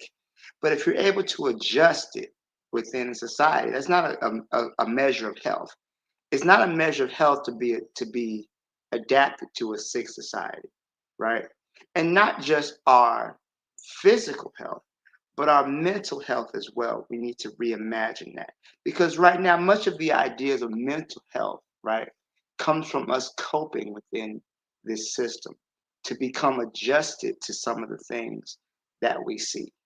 But in reality, this is not a good thing.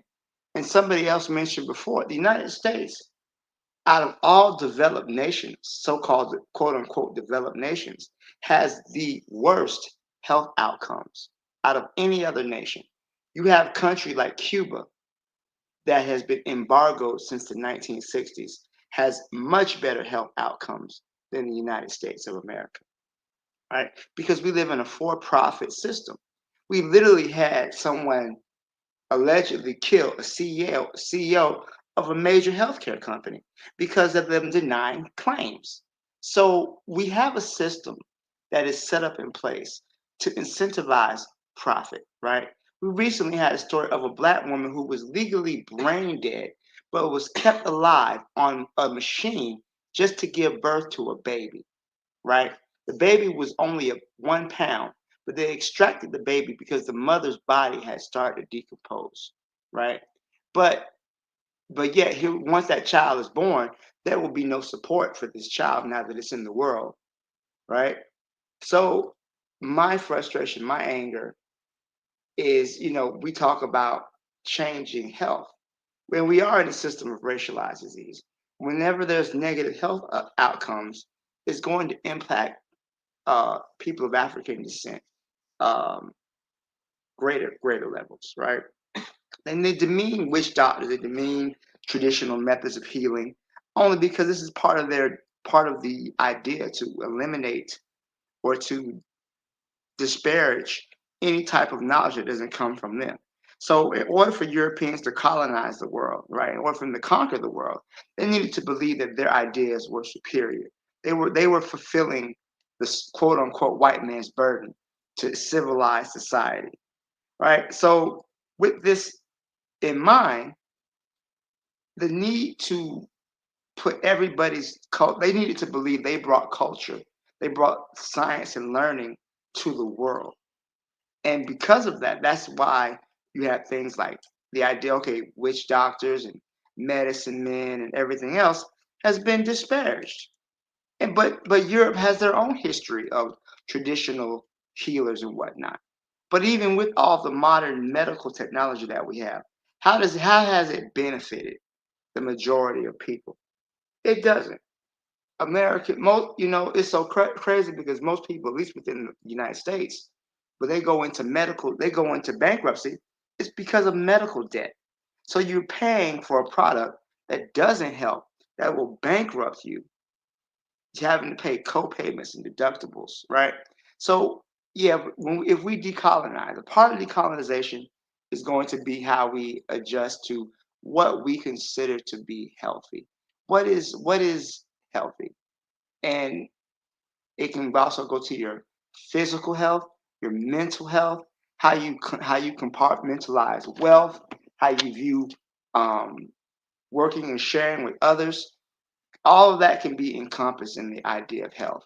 So I think that the answer to the question is yes, and we're going to have to really question as to where we're going to begin with this situation. So I know it's 11 o'clock. I didn't want to rant, keep us on too long. So I'll go ahead and leave it there. Thanks. I appreciate that, Black Steel. Provide Triggers agrees. He says, brilliant response, Black Steel. So I appreciate everyone. I would ask, and I'd ask for you guys to be brief if you do. If you have any last thoughts on this prompt, now is the time to spill them out before we get into the shout out. So is there any last thoughts on this prompt? Well, I would quick. I would say, yeah, I do want to highlight that. Of course, the West does all this in the name of profit. You know, in the name of their profit, and the reality that they cannot profit when others, when non-Westerners are in an industry. You know, so that's also like I probably didn't highlight that in the beginning, but that's another thing that we have to bear in mind. That's it. Absolutely. Any other last thoughts? All right. Well, before you guys leave out for tonight, that's you guys on the panel and in the chat. I would just like to get your shout outs for this week. Anything positive you saw or experienced within the Black world this week? What would your shout outs be? I'll just go straight down the line. Black Steel, what are your shout outs this week? Happy Juneteenth to those who celebrate it. You know, I thought that it was so funny that we didn't mention that. But for those of you who celebrate Juneteenth, which I do, I hope everyone enjoyed the holiday. To me, it's a time of remembrance, not so much celebration, but to remember and to remember what our ancestors experienced, right? And I think it's a falsehood to think that, you know, just looking at the holiday, the idea is that those in Texas didn't know they were free. I think they knew they were free, but because they were surrounded by Confederates, you know, way in Texas, they didn't have the ability to act on that. There's no power given to the law unless that power can be enforced. I think that there's a lesson we can learn from that. So that's my only shout outs for today. Shout out to the panel. Good show. We didn't get to a lot of topics, but what we did touch on, it was very meaningful and precise. So I appreciate that. Yes, indeed. Anthony McPhail, what would you like to shout out this week? Oh yeah, I'd like to also say shout out to Juneteenth. You know what I'm saying? Carl gave a great critique of it. I like what Carl was saying about that, about the Africans in Texas. Okay, I want to say, Koku, did you see the Juneteenth in Harlem? Man, it was off the chain, man. Yeah, I It saw was that. beautiful, man. Yeah, it was beautiful. It was off the chain, and I'm just like, yeah, like I said, to me, it's just a celebration of our ancestors. No, nothing more. You know, it's some great symbolism. You know, we ain't there yet, and we still trying to get there. But yeah, man, you know, a shout out to Juneteenth, and shout out to everybody on the panel, and especially shout out to them brothers and sisters in Harlem. It was beautiful, man. Real talk. Only what would you like to shout out this week? Just shouting out, not dying yet. You know what I mean? You know, I mean, I don't know. My wife was telling me she's worried about this war. I'm not really too worried right now, but I'm not really following anything too much. You know, like I said, if it happens, it happens. Sucks. I'm just looking to leave the country before anything goes down, and I would advise the same for everybody. But of course, you know, that's just gonna be me talking. But that's pretty much it. You know, just staying alive, in the belly of the beast. Bro, That's what it we about to get World War III for Grand Theft Auto 6. You're not worried? I'm terrified right now. is. Before Grand Theft Auto 6. I know, right? That's Appreciate it. that. Yeah. Appreciate that. Only is Joe say there? I'm here. Yes, sir. What would you like to shout out this week? I want to shout at. I want to say something in the line of Rome must fall. Rome must fall. And I hope they trip over their own bullshit that they're on right now. So that's a shout out to the whole world. That's opposite to these colonizers. And of course, a shout out, yes, to 19th June, Juneteenth. Yes, it's like an anniversary, right? It's not just our brothers and sisters in Texas. It's their birthday, but we celebrated with them. So yes, shout out to Juneteenth. Appreciate that, Jose. Last but not least, Buana, what would you like to shout out this week? Yes. I would just mimic all the brothers' sentiments, to all my American Africans. That's what Anthony told me, American Africans. Shout out to them for the Juneteenth celebration, and we do celebrate with y'all. We do celebrate with y'all. So, congrats. I don't know how you're supposed to say it, but I'm happy for y'all, brothers. I hope y'all have a great time. To Oni tell the wife, she got to tell the wife about these internet con artists, man. You got to tell her about these con men. Tell her about these con men. If you go into the bush in Tanzania to find a real doctor to make sure that child, that child situation work out. Needless to say, next week is the 200th episode of the Bitter Medicine podcast, and I hope we have all hands on deck to celebrate with Koku for this milestone that he has done in all his work and endeavors in building this little small business and institution that we have here on the Bitter Medicine podcast on every Saturdays. It's very difficult to organize a bunch of men and sometimes women to come together with kind of one mind and one aim. And the fact that he has been able to do it 200 times is a great milestone. So hopefully we come out next week and celebrate with him. Just having the consistency to do this for so long. So, but I'll leave it there, Koku. I appreciate that, Buana. I'll just say that just to add to what Buana said, it's not really me, but it's us. Let's come together and celebrate us for coming out 200 times, once every week, more or less. And to come and do it for 200 weeks is pretty amazing. I want to shout out Jacadero again. He's traveling today, going back home. Safe travels to him. Thank you for holding the fort when I'm not able to be here. He'll host again in the future when I can't be here. Shout out to him. I also want to remind you guys the Discord. Join the Discord if you haven't already. And post your topics. The 200th episode is coming up. We might be able to extend the length of the show if we have good topics. So post really good topics during the week. I'm going to try to get some special folks to come through, maybe some music people who Anthony knows as well to come through. I'll have Anthony ask them as well. And let's have a decent little celebration. Bring your snacks, bring your drinks, and whatever else, man. But until then, you guys be good. I'll see y'all next week. Peace.